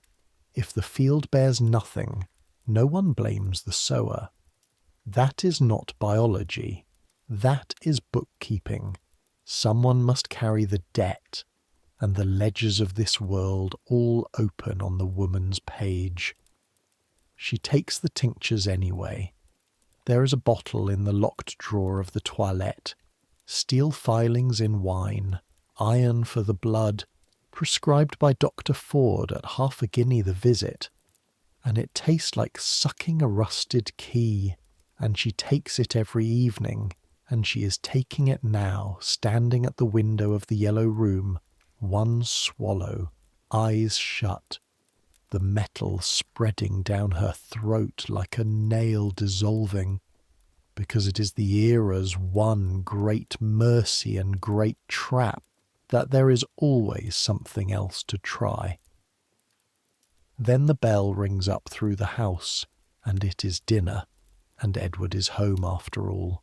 Dinner in Grosvenor Square, when there is no company, is the two of you at one end of a table built for 18, in a dining room where the plate on the sideboard gleams for nobody, served by 2 footmen who stand at the wall between courses with their eyes at parade rest, hearing everything, officially hearing nothing. The first course comes up all at once, the dishes set out symmetrical as an argument, a soup, a turbot with lobster sauce, a haunch of venison from Norfolk packed up in ice and straw, peas, a raised pie. You take soup, a spoonful of peas, 3 bites of the fish. The busk permits perhaps a third of what your body asks for. Fashionable women eat like birds in public, not from delicacy, but because the whalebone has voted, and many of them keep bread and cold chicken in their dressing rooms for 1 in the morning, and their maids know, and nothing is said, because the entire world you live in is held together with things known and unsaid. Edward carves. He is 31, big through the shoulders, going soft under the chin the way men of his table do by 35. Not clever, not cruel, sits his horse beautifully, loses at whist with grace, and has the Englishman's talent, perfected at school, polished at the club. for standing directly beside an emotion for 40 years without once making eye contact with it. He tells you about the club, someone's wager, the peace terms again, Bedford abused over the fishing rights, a man who fell asleep in the coffee room and was drawn by a wit and the drawing handed round. You supply the responses the anecdotes require. The footmen change the plates. The candles are lit as the light goes, wax not tallow, 6 shillings the pound, the whole room burning money softly all evening. And the second course comes and goes, and then, over the nuts and the port, with the servants finally out of the room, Edward turns his glass by its stem and looks at the fire that isn't lit and says, "Mother called this morning." She did. She writes that you received her. He moves the glass a quarter turn, handsomely. Her word. I don't believe I've heard her use it since the coronation. Silence. The clock. Out in the square a carriage passes, and the glasses on the sideboard ring to it. Faint, a shelf of tiny bells. Bella? He's not looking at you. Men like Edward can only say things to the middle distance. It is where they keep everything. This business at the club. Cornwallis's wife's tongue. I had it before you were home. Fanshaw's a coward, and his wife is very likely a fool, and you are... The glass stops turning. You are neither, and you went anyway in the open street, and I find... A long pause, the pause of a man translating from a language he was never taught. I find I would have been ashamed of you if you hadn't. There. And if Charlotte Cornwallis wants a war of it, her husband owes me £400 at hazard, and you may drop that in the pond at your leisure and watch the rings. He drinks. He is red to the ears. This is, by the standards of Edward Grantham, an aria, 3 years of marriage, and this is the longest speech about the inside of anything he has ever made in your hearing. And the correct response is not to touch it directly, because if you touch it directly, he will knock over his chair and remember an engagement. So you say, "The venison was excellent tonight. I'll tell them to send the rest to the dowager." And he says, "Do. She loves a haunch better than her grandchildren," and hears it a half-second after it leaves him. Grandchildren. And there is a small silence with a hole in the middle of it, and he reddens further and reaches for the decanter, and under the table, briefly, his knee comes to rest against yours, clumsy, deliberate, the punctuation of a man whose sentences run out before his meanings do. And that, the knee, the £400 laid at your feet like a retriever's pheasant, that is your marriage. Not a love match. Nobody promised you one. You were introduced twice, danced 3 times, and were contracted like a treaty port. But something has silted up between you in 3 years, layer by layer, undramatic as sediment. Call it alliance. Call it the fondness his mother priced so exactly this morning. And on the far side of the ocean of things this man will never be able to say, you can sometimes see him standing on the shore waving something. It is not nothing. On the exchange where you live, you have learned to bank it. Then it is 9 o'clock, and the whole machinery reverses. Up the stairs, and the wrapping gown off, and the evening body built over the day body, fresh powder, the diamonds out of the strong box and cold as well water against your neck, until your skin lends them heat. The cream silk with silver thread that weighs, all told with hoops and petticoats, very close to a stone, so that you will carry the equivalent of a large Christmas goose strapped to your hips through 5 hours of crowded rooms, and rouge renewed, and the patch inspected, and 1 drop of ambergris scent at the throat, and at 10:30, when the fashionable night is barely stretching itself awake. The carriage comes round again, and Edward hands you in and folds himself in after, filling the chariot with the smell of port and powder, and you roll out of the square into the dark. And London at night, from a carriage window, is a different animal than London by day. The streets are black rivers with islands of light, a link boy's torch streaming past, doubling everyone's shadow, the oil lamps on their brackets, each one a small failing moon in a halo of moths, the flare of a tavern door swinging open, noise and orange light and the reek of ale spilling across the pavement and cut off again. Chairs and carriages converge from every street toward the same few blazon houses, like iron filings toward magnets. And ahead, at the corner of the square, you see it before you reach it. Lady Cassilis's house lit from cellar to attics, 40 windows of candlelight thrown out across the dark, flambeaux burning at the door, a queue of carriages 20 deep, footmen running, horses tossing, half of fashionable London arriving at one address at 11 o'clock at night. A rout, they call it. Simply that. No dancing, no supper worth the name, no purpose whatsoever except this. 500 people in rooms built for 200 all night on purpose. And somewhere inside these 40 burning windows are Mrs. Cornwallis, and the word childless doing its rounds, and every account you open today presented for settlement. The carriage inches forward in the queue. Your fan is in your hand. Here we go again. Getting into a rout is a military operation performed in silk. The carriage takes 25 minutes to travel the last 80 yards. You could walk it in one, and you absolutely may not. A lady does not arrive on foot. A lady arrives. The arriving is the point, and when your door finally opens at the flambeau, the noise hits you before your shoe touches the pavement. It comes down the steps and out of the open door in a solid body. The sound of 500 trained voices in rooms with no soft surfaces. Not talk, at this density, but weather. A roaring surf with high notes of laughter breaking off the top of it and under it, felt through your feet on the very steps. The deep, floor-borne rumble of that many bodies moving on boards. The staircase is the first battlefield. It is a handsome staircase, wide enough for 3, currently carrying 11. You go up it by inches, pressed between a bishop's wife and a colonel of the guards, your hoops crushed out of shape against the banister. They fold, cane and tape. They're built to fold and swing back, but each crush is a small structural event you feel at your waist.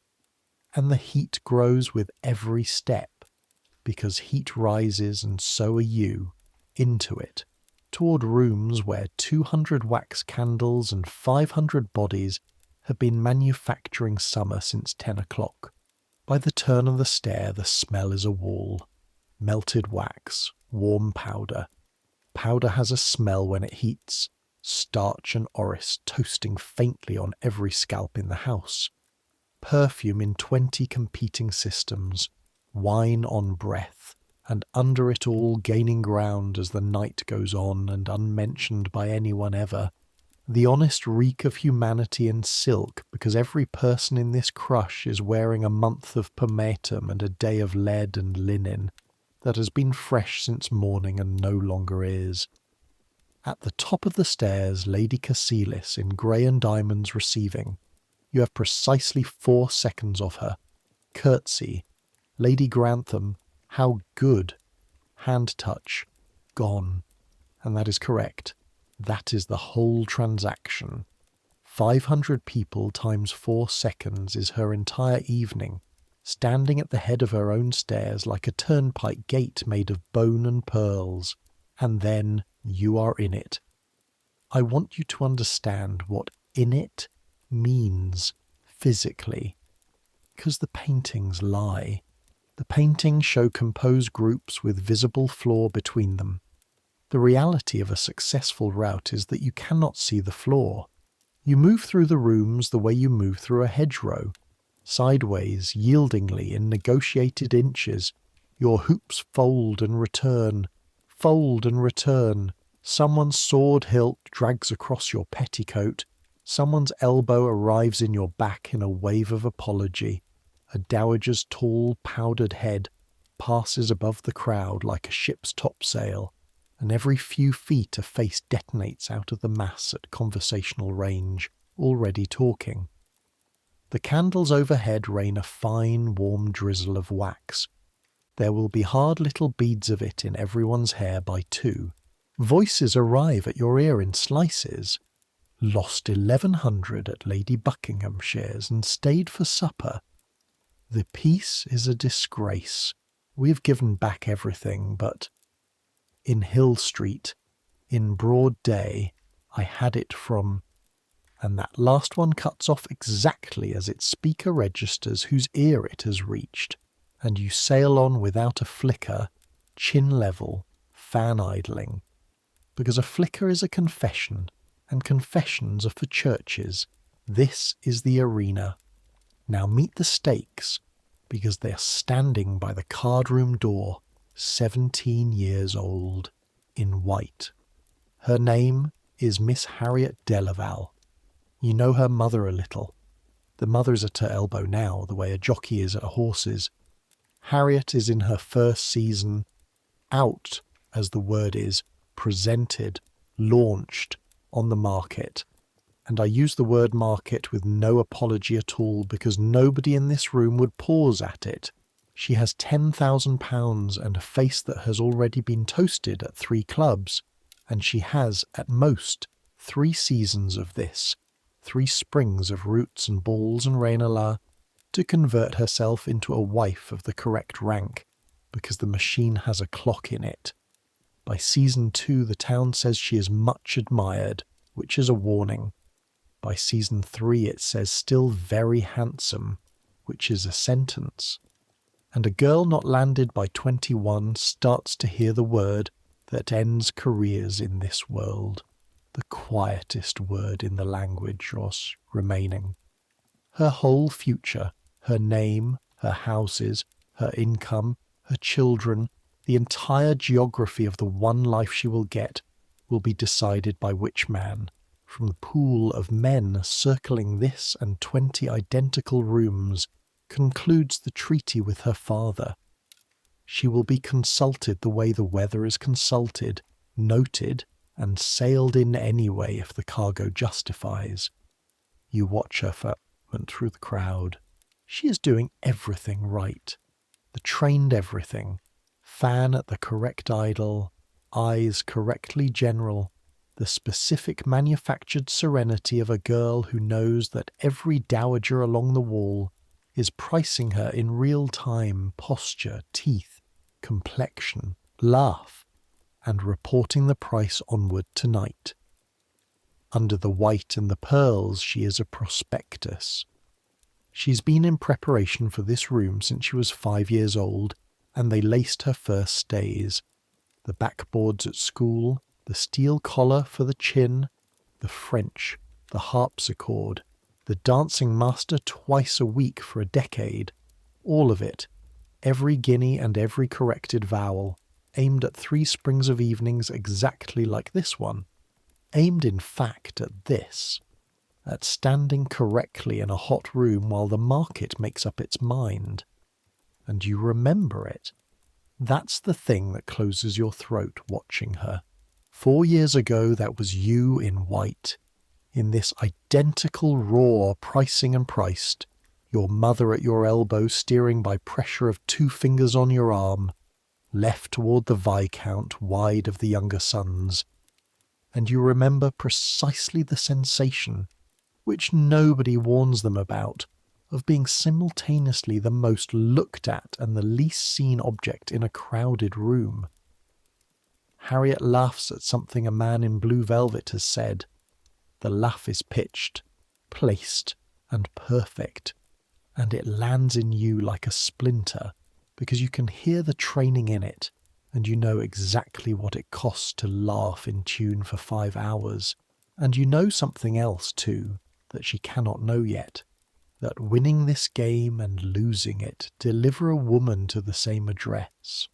The prize for the best girl in the whitest dress is a house like yours, a mother-in-law like yours, a yellow room like yours.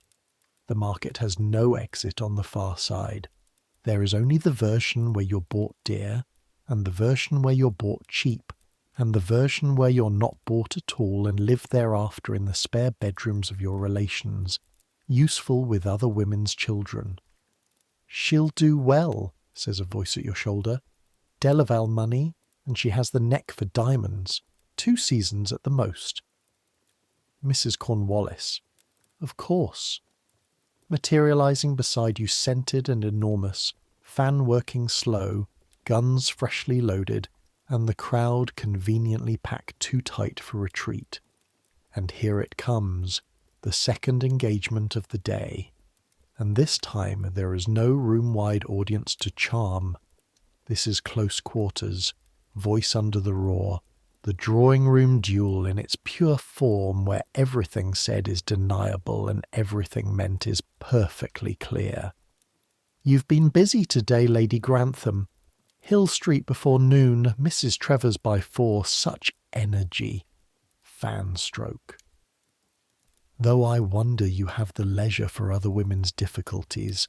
Were I in your situation," and she lets the word breathe, lets it choose its own meaning in the pause, "I should be entirely occupied at home." 200 candles, the roar. Somewhere behind you a glass breaks to a small cheer.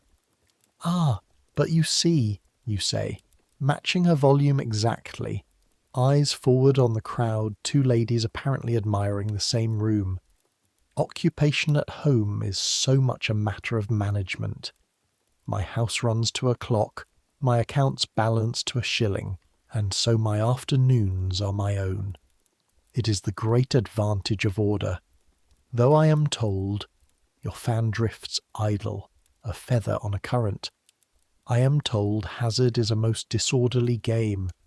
£400 one hears can go astray at it entirely, and linger unpaid for a 12-month. But that is club talk, and I never repeat club talk. It is so seldom kind to anyone's household. The fan beside you stops, mid-stroke, 1 full second. That, in this language, is a shout. "You are very well informed," she says. And the voice has changed register. Careful now, recalculating, a ship discovering shoal water under a smooth surface. "I am very well married," you say pleasantly. "Sir Edward tells me everything. It is his single vice. Do try the orgeat. Lady Cassilis's is famous." And you incline your head the precise degree that ends an interview between equals, and let the crowd take you, and it takes you, closing between the 2 of you like water, and you are 8 feet away before you allow yourself the breath. High, shallow, whalebone rationed, that your body has been petitioning for since the word situation. Behind you, you know exactly what is happening, because you would be doing it too. She is deciding whether the war is worth the ammunition. £400 of her husband's debt, held by your husband, laid quietly on the table between the fans. It is not mercy that will stop her tongue. It is arithmetic.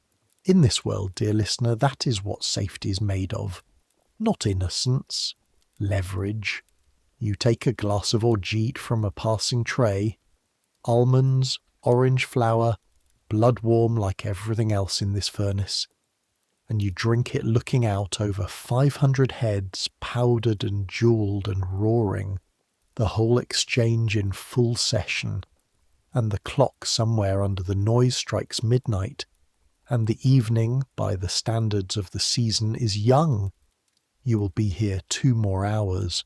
Your feet, inside the silk shoes, have moved past pain into information. The diamonds have long since gone warm, and it is at midnight, in the second drawing-room near the windows, that the night stops being a game. When a footman in unfamiliar livery works his way through the crush, with a folded note held high, asking down the line of faces for Lady Grantham, and the note, when it reaches you, is 3 lines in a hand you know, disordered, dashed, the ink still smelling fresh. Bella, it is begun, a month early, and it goes badly. Mrs. K sends for the man midwife. Come if you love me. L. Louisa. Your cousin Louisa. Married 11 months, 8 months gone. The roar of the room goes suddenly very far away, like surf heard from inland. Everything after the note happens in a different tempo, and your body knows it before your mind does. You find Edward at hazard in the card room. He takes one look at your face and puts down the dice box mid-cast, which costs him the throw and possibly money, and asks no questions in front of the table, which is the best of him. And the 2 of you go down that packed staircase against the incoming tide, and the crush that took 25 minutes to enter releases you in 6, because a woman moving like that, fan shut, through a crowd, parts it. Even this world recognizes the walk of an emergency. Outside, the night air hits your wet powdered hairline like a hand of cold water. The carriage is called up out of turn, Edward's voice doing it, short, carrying, and then you're inside and rolling, and he says only, Louisa, because he read the note over your shoulder, and you say, a month early, and he looks out of the window and says nothing at all, because there is nothing at all to say, and every adult in this city knows it. Here is what every adult in this city knows, and here is where I stop the carriage for a moment and tell you plainly, because Arabella cannot afford to think it in words, and someone in this story has to. Childbirth, in 1763, is the war women are conscripted into at marriage, not a metaphor. In the lying in hospitals of this decade, of every 100 mothers brought to bed, somewhere between 1 and 2 will not leave the room alive, and that is per battle, and a married woman fights every 18 months for 20 years. Sepsis, which they call childbed fever and cannot explain. Hemorrhage, which they can explain and cannot stop. Convulsions. Obstruction, days long. The men who attend have never heard of a germ. The hands that deliver one woman go straight to the next.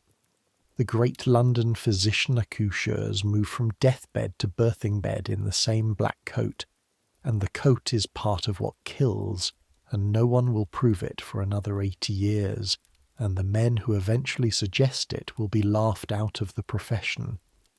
Every woman at that route tonight, every fan in that roaring room, has sat where you are sitting now, in a carriage in the dark, going toward a bedroom door. Every one of them keeps the same private list of names. Your world does not speak of the list.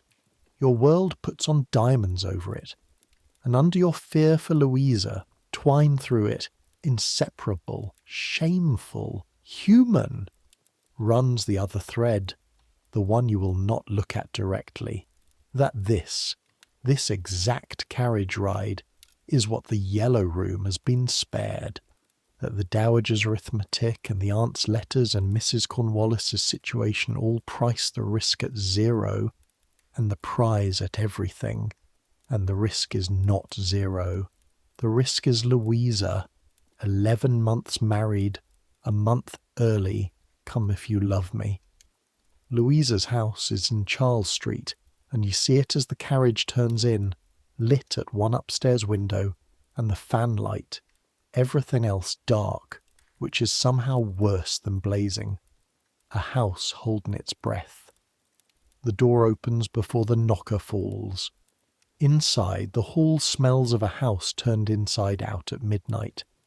Candle smoke, and something herbal boiling somewhere below, and the front door cold cutting through it. A husband, Louisa's James, 25 years old, stands in the hall doorway in his shirt with his stock pulled loose, holding a glass of brandy. He is visibly not drunk, and his face when he sees you flushes with relief so naked it embarrasses all three of you.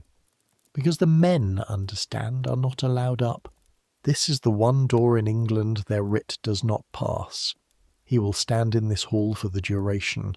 Men of his rank wear holes in hall carpets the way soldiers wear them in parade grounds, and everything he learns tonight will come to him down the staircase second-hand, in the faces of descending women. Edward stays with him, takes the brandy out of his hand, puts it on the table, and stands beside him in that shoulder-to-shoulder male silence that is the entire content of their friendship. And, tonight, exactly enough. You go up. The lying-in chamber, when the door opens to you, is its own climate. Hot. Deliberately hot. Fire built high in June, because cold air is held to be lethal to a labouring woman. And close.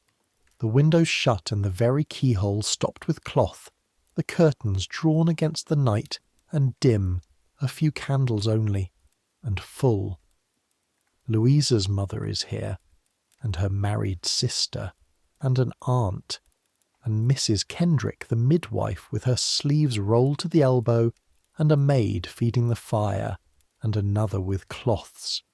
A garrison of women, because this is how your world does this, communally, ceremonially. They're called the gossips, God's siblings gone soft in the mouth after 6 centuries, the sworn women who witness. The smell is layered the way every room in this century is layered. Burnt feathers. They burn them under the nose of a fainting woman, a sharp, singed animal stink that goes straight through the head like a needle. And caudle warming by the fire, spiced wine thickened with oatmeal, sickly sweet, hot tallow, vinegar, sweat, and under everything, faint and mineral and unmistakable to any adult in the room, blood. And in the great bed, in the middle of the heat and the women, is Louisa. 19 years old. Her hair, no powder, no pomatum, its own brown, you had forgotten its own brown, is soaked through and stuck to her face in ropes. She is between pains when you come in, lying back against the bolsters with her eyes shut, hands open at her sides like a swimmer resting, and when she hears your name in her mother's mouth, her eyes come open and find you, and her face does what Anne Fanshaw's did this morning. That fast, terrible brightness, except here there is no lead to protect and it simply spills, and she says, "You came from a rout. You're wearing your diamonds," and laughs. 2 syllables, and the laugh breaks in the middle as the next pain arrives. You learn the shape of the next hours by living them, so learn it now. The pain comes in waves with valleys between, and in the valleys the room almost pretends to be a parlour. The caudle goes round, the aunt tells the story of her own third lying in, edited heavily toward comedy. The mother reads psalms half under her breath, wallpaper of words, and then the wave, and the room drops everything and becomes a single organism whose whole purpose is the woman on the bed. You take your place at the bedside. The diamonds go into your pocket slit, cold again already. Someone ties an apron over 500 pounds of cream silk, and nobody smiles at it, and the silver thread will be sweat-tarnished by dawn, and you will never once think of it. Louisa's hand finds yours at the next wave, and I want to tell you about her grip, because you will feel it in your own hand for days. Not a squeeze, a fusion. Her fingers closing over your knuckles with the strength of a man twice her size, a strength she does not have and will pay for tomorrow in bruises the shape of your rings, and through her hand you can feel the entire event arrive in her body, the way you can feel a coach coming through the floor of an inn. Mrs. Kendrick counts the waves against the mantel clock. They are close, and getting closer, and there is a set to the midwife's mouth that you catch once, in candlelight, in profile, and choose not to understand. Because here is what is wrong, and the room knows it in its shoulders before anyone says a word. A month early, and the water's gone since evening, and the child, Mrs. Kendrick's hands report. She works them over the tight-risen belly between waves, kneading, reading, her eyes gone to the middle distance where touch does its thinking. The child is lying wrong. Not fully wrong. Not the disaster presentations, the arm, the shoulder, the words that end in a dead mother or a dead child, or both. But not right, breach or near it, and small, and early, and the labour is fast and getting faster, which sounds like mercy and is not. And at 2:30 in the morning Mrs. Kendrick straightens up, wipes her hands on her apron, and says the sentence she's been holding in her teeth for an hour. Send for Dr. Denman, now, and tell him to bring his instruments. The room goes still. The specific stillness of women who all know what instruments means. The smooth steel shapes in the velvet-lined case, the last argument, and the mother's psalms stop mid-verse, and the maid is already out the door and down the stairs, and you hear, faint below the front door, and a footman's boots hitting the cobbles of Charles Street at a dead run, echoing off the sleeping houses fading toward Pall Mall. And Louisa, on the bed, who's heard everything, turns her head on the wet bolster and looks at you, not her mother, because her mother's face will lie to her and yours. She gambles will not, and asks the only question in the room, Bella, am I going to die? The fire snaps, feathers somewhere faintly singeing. 19 years old, the hand that pours never shakes. You take her wet head in both your hands, and you make the answer. No, you say. You say it the way you poured the tea. Level, certain. A finished surface with no seam in it anywhere. No, you are going to work, and it is going to be the worst work of your life, and then it is going to be over, and I will be here for every minute of it. I am not dressed for a funeral, Louisa. I am dressed for a christening. Look at me. I came straight from Lady Cassilis's, and I am not wasting this gown. It is a lie the way a bridge is a lie. You have no idea if it will hold, and you build it level anyway, because someone has to walk across. And she looks at you for a long moment, reading your face with the terrible concentration of the frightened, and whatever your face shows her. 3 years of training, the lead, the tendons, the whole apparatus of composure turned for once entirely to mercy. She takes the bridge. She nods. Her jaw sets, and the next wave takes her, and she goes into it differently, angrier, with her heels dug in. Dr. Denman arrives at 3:15. You hear him before you see him. The carriage, the hall, James's voice below pitched high with questions, and then boots on the stairs taken 2 at a time, and then he is in the room, younger than you expected, black coat, that coat, carrying the flat mahogany case that everyone sees and no one looks at, and the whole architecture of the room rearranges around him, because a man is in the birth chamber, which happens only when the door has been forced by fear.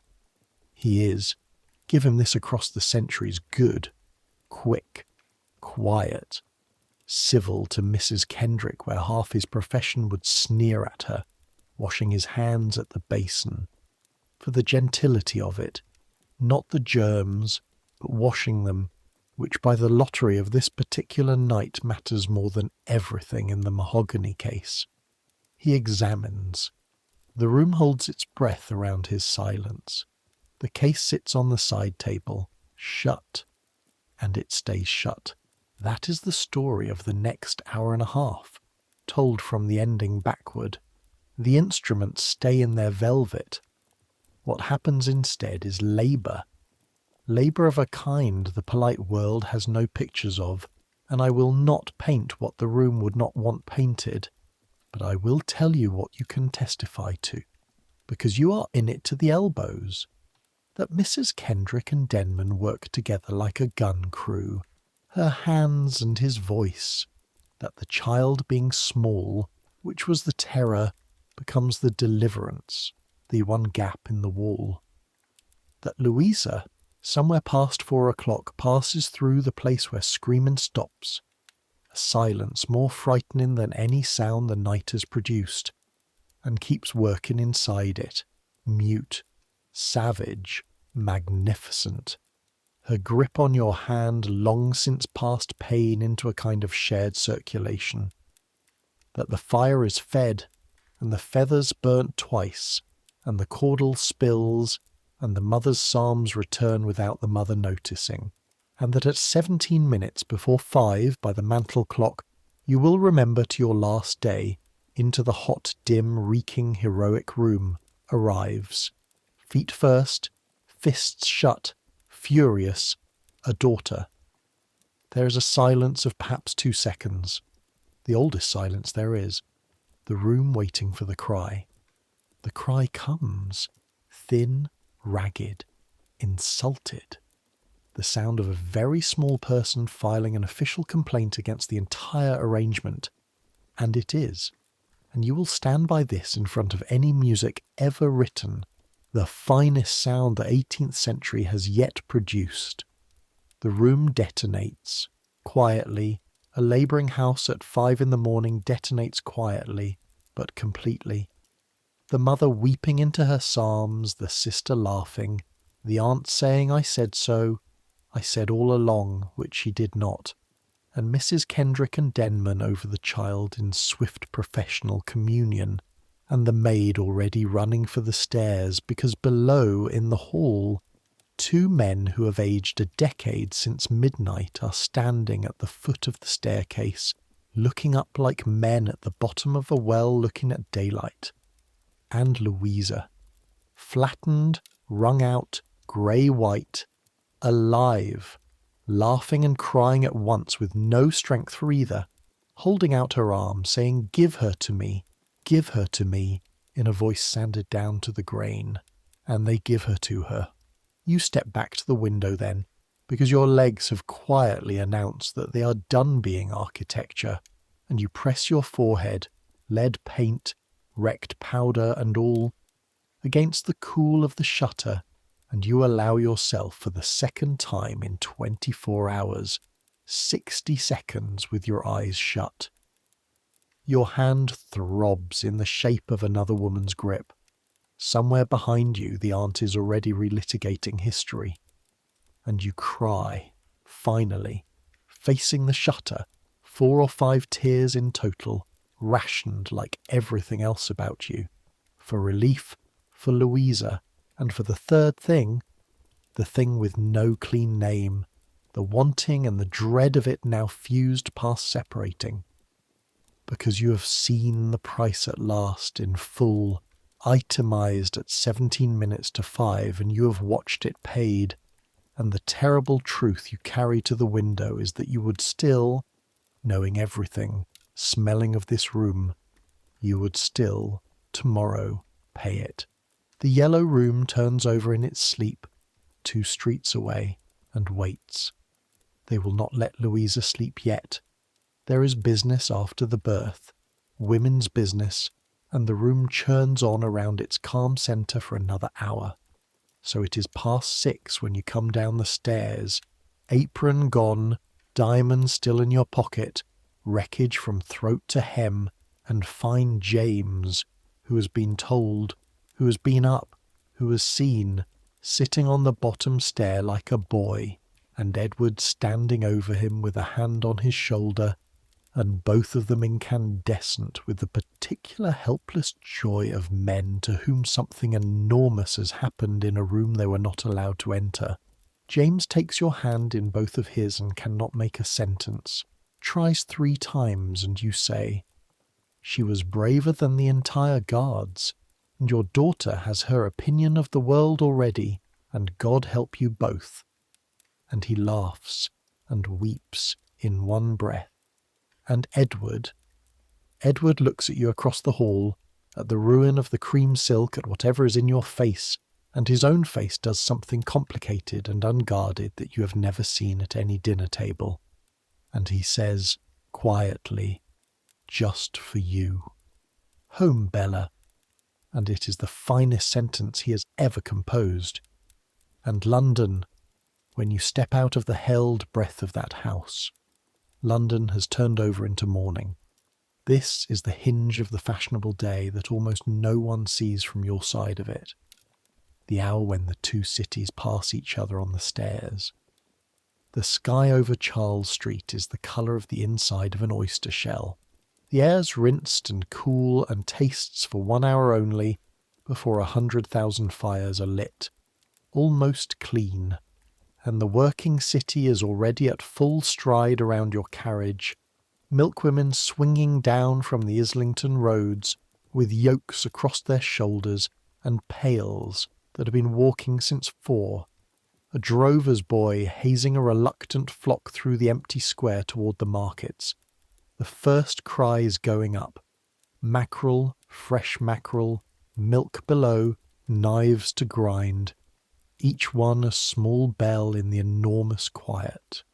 A night soil cart, of which the less said the more comfortable, trundling its unspeakable freight toward the fields while gentlefolk are safely abed, and here and there, threading home through all of it, the last stragglers of your city, a chair carrying someone's wrecked powdered head, 2 young bucks weaving up St. James's Street, arguing about a horse, the night and the morning shifts of London passing through each other like 2 ghosts, each finding the other slightly unbelievable. You watch it all through the carriage glass with your head against the buttoned leather, in the specific transparent exhaustion that lies on the far side of fear, when the world goes very simple and very bright. Edward's shoulder is against yours. Neither of you has spoken since Charles Street.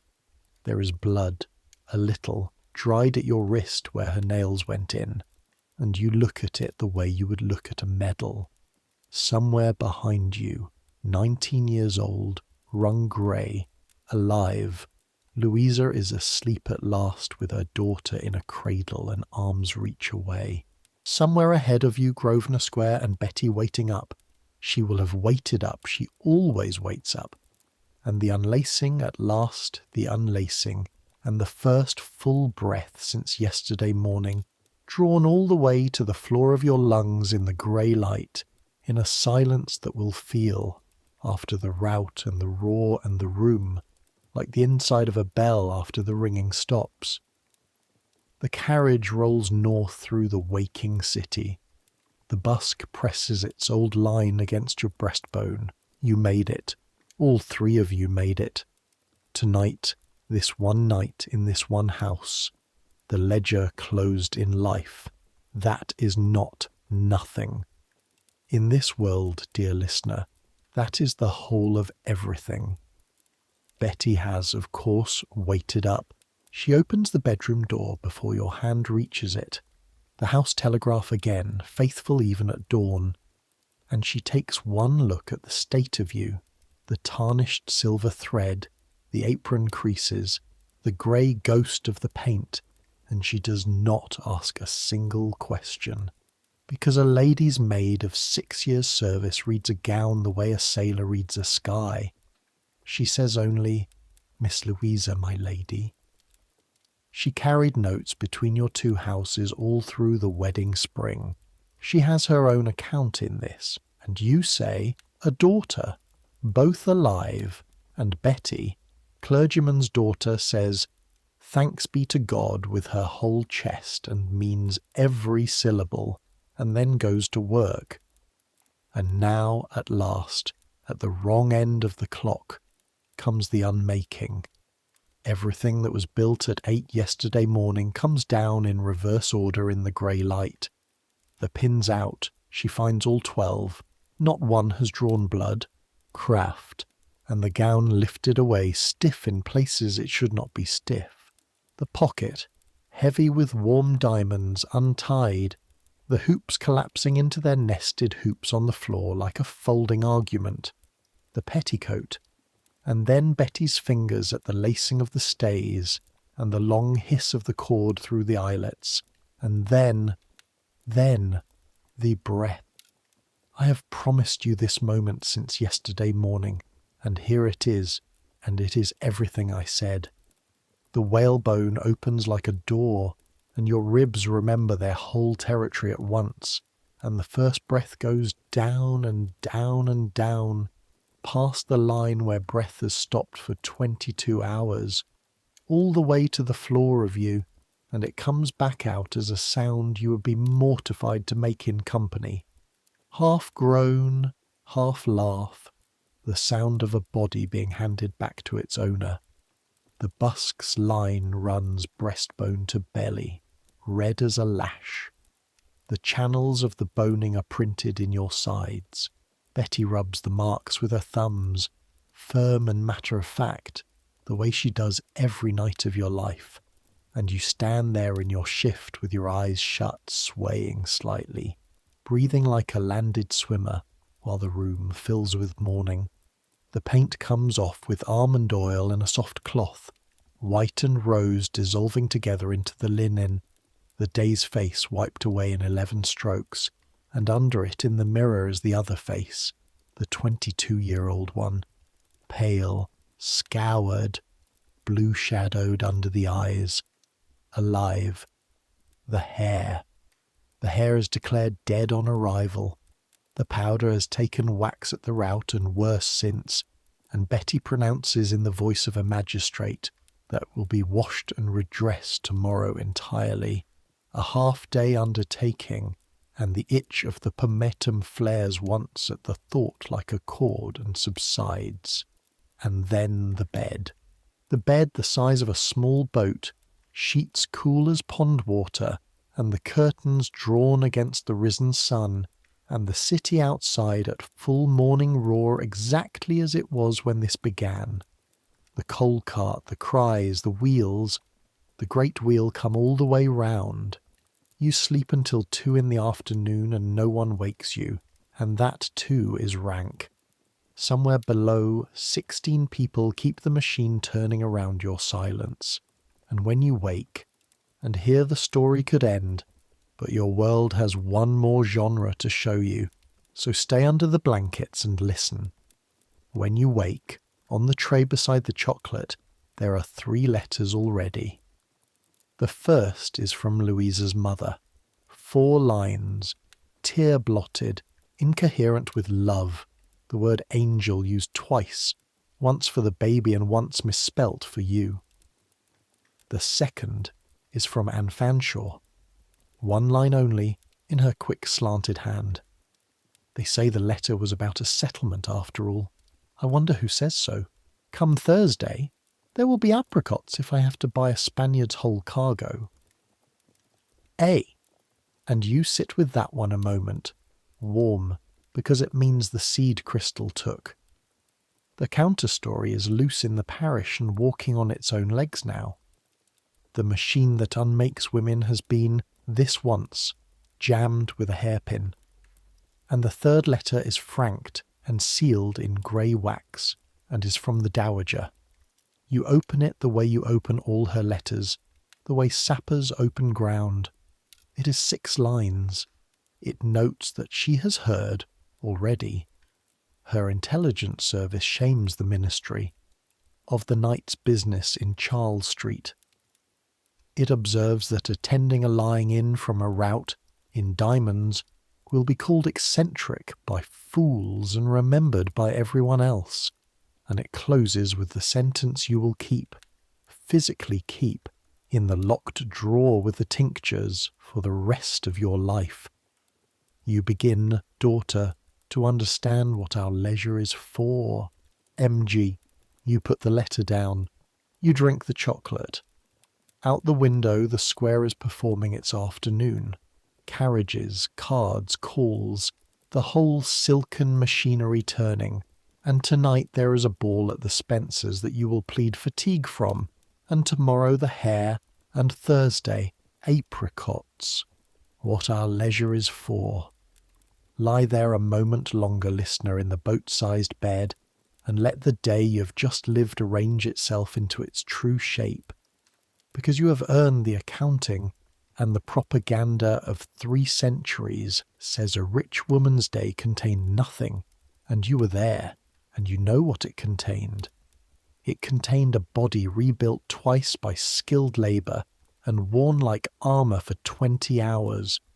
It contained lead, taken voluntarily into the skin, a slow, bright poison paid as a subscription to visibility. It contained the management of an enterprise of 16 souls and 2,500 a year, audited weekly and called nothing. It contained a diplomatic mission into occupied territory before noon, perjury before 4, a duel by fanlight before 1 in the morning. Every engagement fought in a language expressly designed so that the victories could never be claimed and the wounds could never be shown. It contained the market where 17-year-olds in white are converted into wives, which you walked through as a veteran walks a parade ground.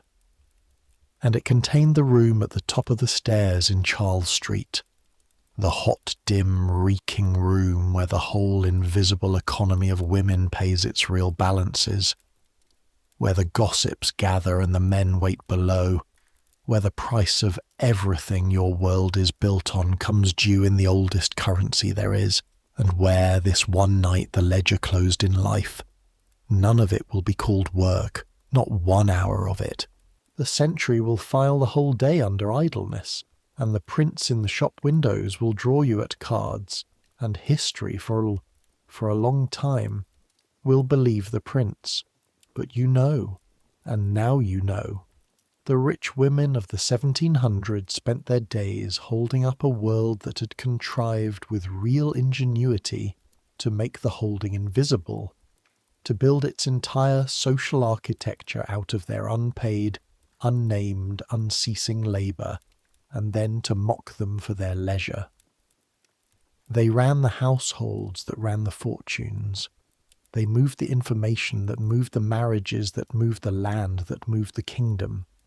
They fought their wars seated, smiling, at conversational volume, with casualties that were never counted because the dead were only reputations, only futures, only women, and every 18 months or so they walked into a hot shuttered room and gambled their lives on the turn of a body and walked out, most of them, most times, and put their diamonds back on and said nothing, because saying nothing was the uniform. You are one of them now, fully, as of 17 minutes to 5 this morning. The dowager saw it before you did. She usually does. The chocolate is finished. The light is going long across the square. Somewhere upstairs is the yellow room, and somewhere in Charles Street a very small, furious person is discovering milk, and somewhere in Hill Street a clever woman is planning a menu around apricots that do not exist yet, out of pure defiance, which is the only kind worth having. Tomorrow the whole machine starts again. The chocolate, the lacing, the white lead, the cards, the calls, the candles. But that's tomorrow. Right now the house is quiet and the bed is deep, and nobody, for 1 more hour, needs the hand that pours. And the seasons turn, because they always turn. And since you and I are only visitors here, let me hold the year up to the light and spin it once, so you can see how a life like this accumulates. July empties London. This is the great annual migration nobody sensible resists. Parliament rises. The heat comes down on the town like a lid. The Thames at low tide announces itself 3 streets inland, and everyone who is anyone packs 60 trunks and removes to the country for 4 months, which for you means Norfolk, means the hall with its avenue of limes, means a different uniform entirely. In the country the stays lace looser, and the hair goes half its town height, and you walk, actually walk a mile at a stretch on your own legs in stout shoes with the dog, and you visit the tenants' wives with broths and blankets and the still-room's whole arsenal, and you learn, because the country teaches what the town conceals, that a great lady in her parish is half magistrate and half physician, and that the cottage women who work in the fields to their 6th month and are brought to bed on straw. Look at your soft hands with an expression you spend the autumn learning to deserve. September, Louisa comes down to you with the baby, small still, loud always, thriving out of pure contrariness.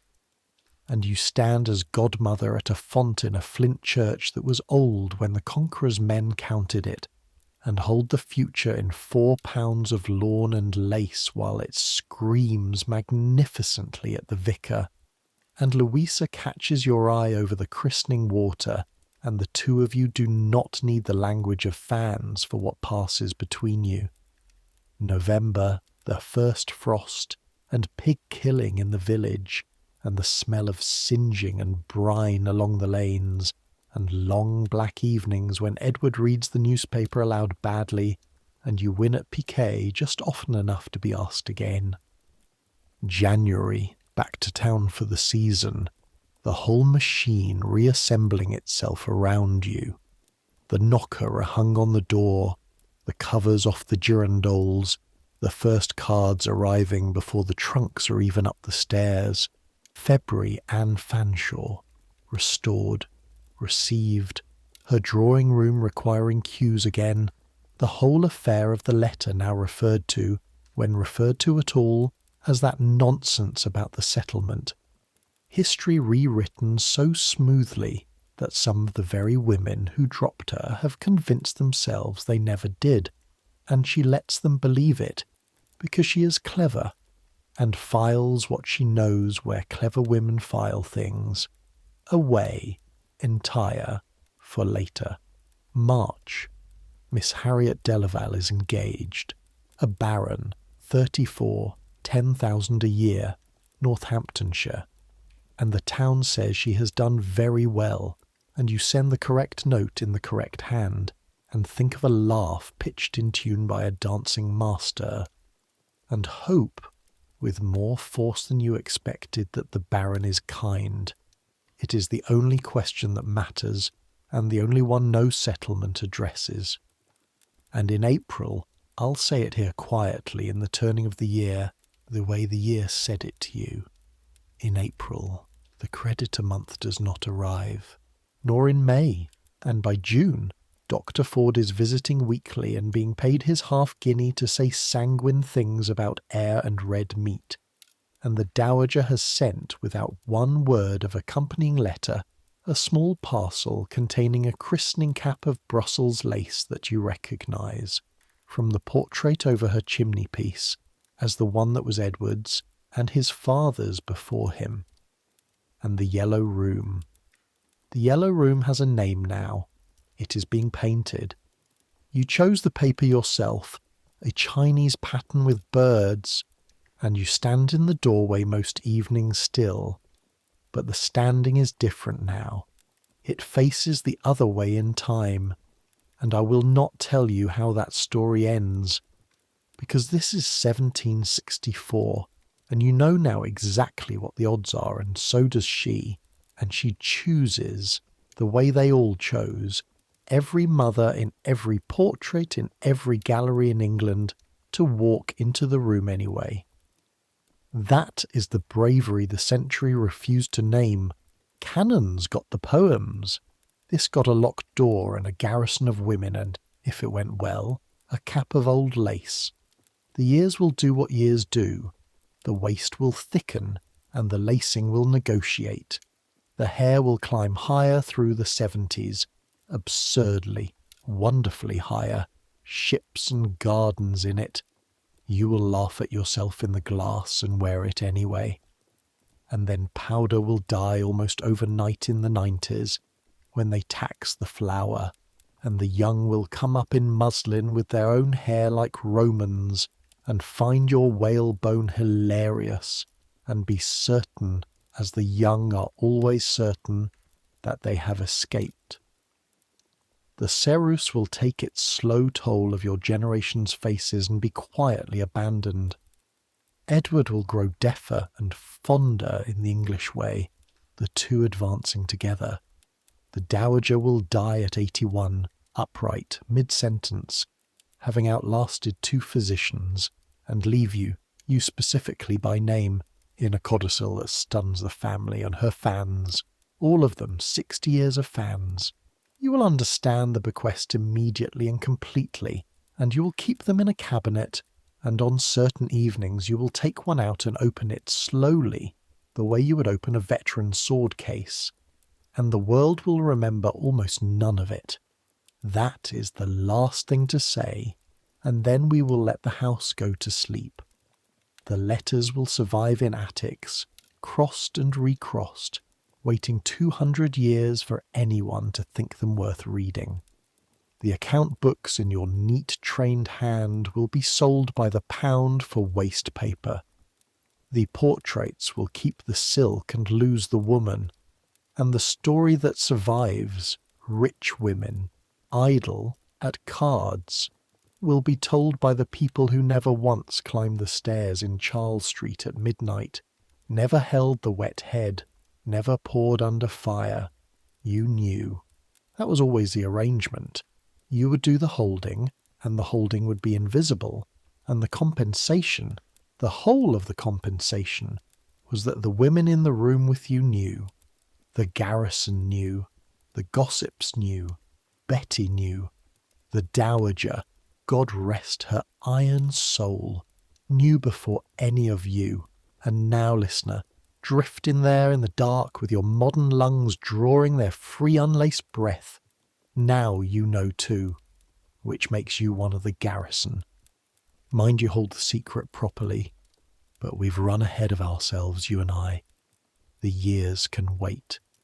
Come back to the one evening we own, the 2nd of June, 1763, the day after the day, because that is where I want to leave her, and where I want to leave you. It is 11 at night, and for once, by the mercy of a plausible fatigue, there is nowhere she must be. The Spencer's ball is roaring away 1/2 a mile to the south without her. Someone else's diamonds are going warm in someone else's crush.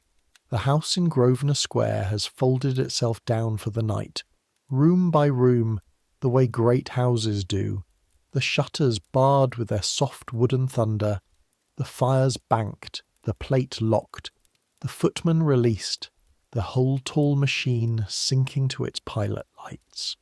One lamp in the hall, one candle climbing the stairs in Betty's hand ahead of her, throwing both their shadows up the wall like a procession of 2. The unlacing has happened. The breath has come and gone down to the floor of her and settled into its slow, untaxed night rhythm. The paint is off, the marks are rubbed, the shift is fresh, and she is in the great bed with the curtains half drawn, and Betty is gone to her own truckle bed, and the last candle is guttering on the night table, and London, listen, London is doing what it does at this hour, which is not sleeping exactly. Cities like this never sleep. They change hands. The watchman is calling the hour somewhere over toward Bond Street, his voice arriving through the glass worn smooth by distance. Past 11 o'clock, and a fine night. A carriage crosses the far side of the square, unhurried, its lamps making 2 slow stars, and the glasses on the dressing table ring to it, very faintly, a shelf of tiny bells, and go still. Down in the mews a horse shifts in its stall and is answered by another. The house itself talks in its timbers the way old houses do, small settling clicks and sighs, the day's heat leaving the beams. Coal shifts once in the banked grate with a sound like a sleeper turning over. She lies still and lets the day come off her in layers, the way the clothes came off. The dowager's eyes flick waist up, gone. Anne's face doing its terrible brightness, gone and kept. The fans feathering to slow around Mrs. Cornwallis, gone. The staircase, the roar, the wax raining down, gone. The grip on her hand, fused, ferocious, alive, kept. That one is kept. 17 minutes to 5, and the thin, furious cry, kept, kept, kept. Her hand aches faintly in its bruises, and the ache is almost pleasant now, the way earned things are. Her feet throb their long report and stand down. The red line of the busk is fading from her breastbone the way a mark fades from grass when the tent is struck. Everything the day built on her has been taken down, and what is left in the bed is only the woman, 22, breathing all the way to the bottom, which is, at the end of every day this world ever made, all that was ever really there. You're warm enough. You're safe enough. You've done enough. You held the cup steady, and the hands that needed holding, and the line. All day, under fire, you held the line, and no one saw. And the no one seeing was the assignment, and you carried it. That's more than most soldiers manage. That's enough. The candle on the night table reaches the end of itself. The flame leans, rallies once, and goes out with a small breath of smoke that drifts and thins and is gone. And the darkness comes in soft and complete, and the room becomes only sounds. The watchman further off now, the timbers, the coals, her own pulse slowing in the pillow's feathers like a step retreating down a long corridor. Tomorrow there will be chocolate, and lacing, and letters. Tomorrow there will be calls to pay and accounts to keep, and a face to build and a war to not fight at conversational volume. Tomorrow the whole beautiful, terrible machine cranks up again with her inside it, but that's tomorrow. Right now there is only this, the deep bed, the banked fire, the dark, the slow unlaced breath going down and down. The sounds of the city grow fainter. Or maybe she's just listening less. The boundary starts to blur. The good blur. The one your own body knows and is perhaps beginning to know right now. The place where the day's weight turns from burden into ballast and starts, gently, to pull you under. Somewhere out there, the watchmen walk their rounds. The link boys light the last stragglers home.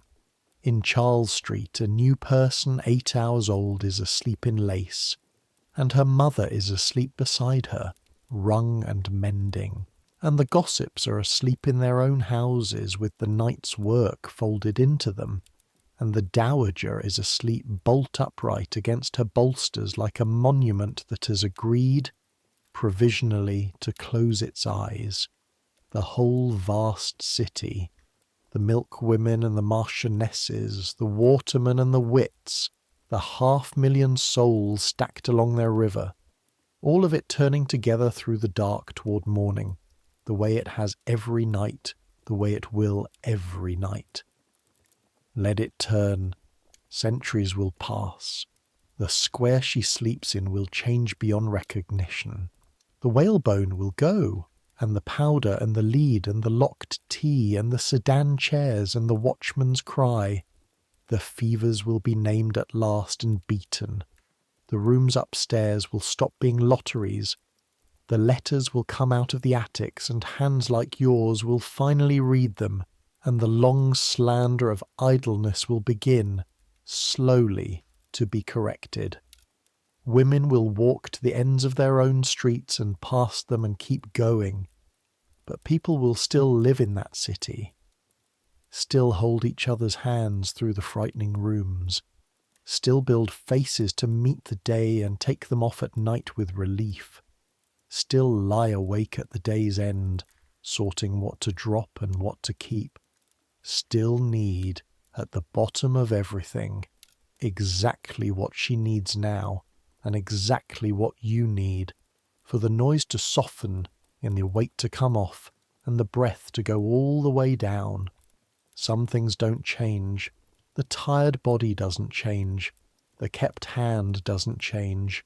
The rest at the end of the long day, that doesn't change either. So let it come. Let sleep take you the way it is taking her. There in the boat-sized bed, in the year 1763, under the green canopy, in the settling house. Let the world fade. Let the noise quiet. Let your thoughts slow and soften, and finally stop. You've held your own line all day, whatever your line is.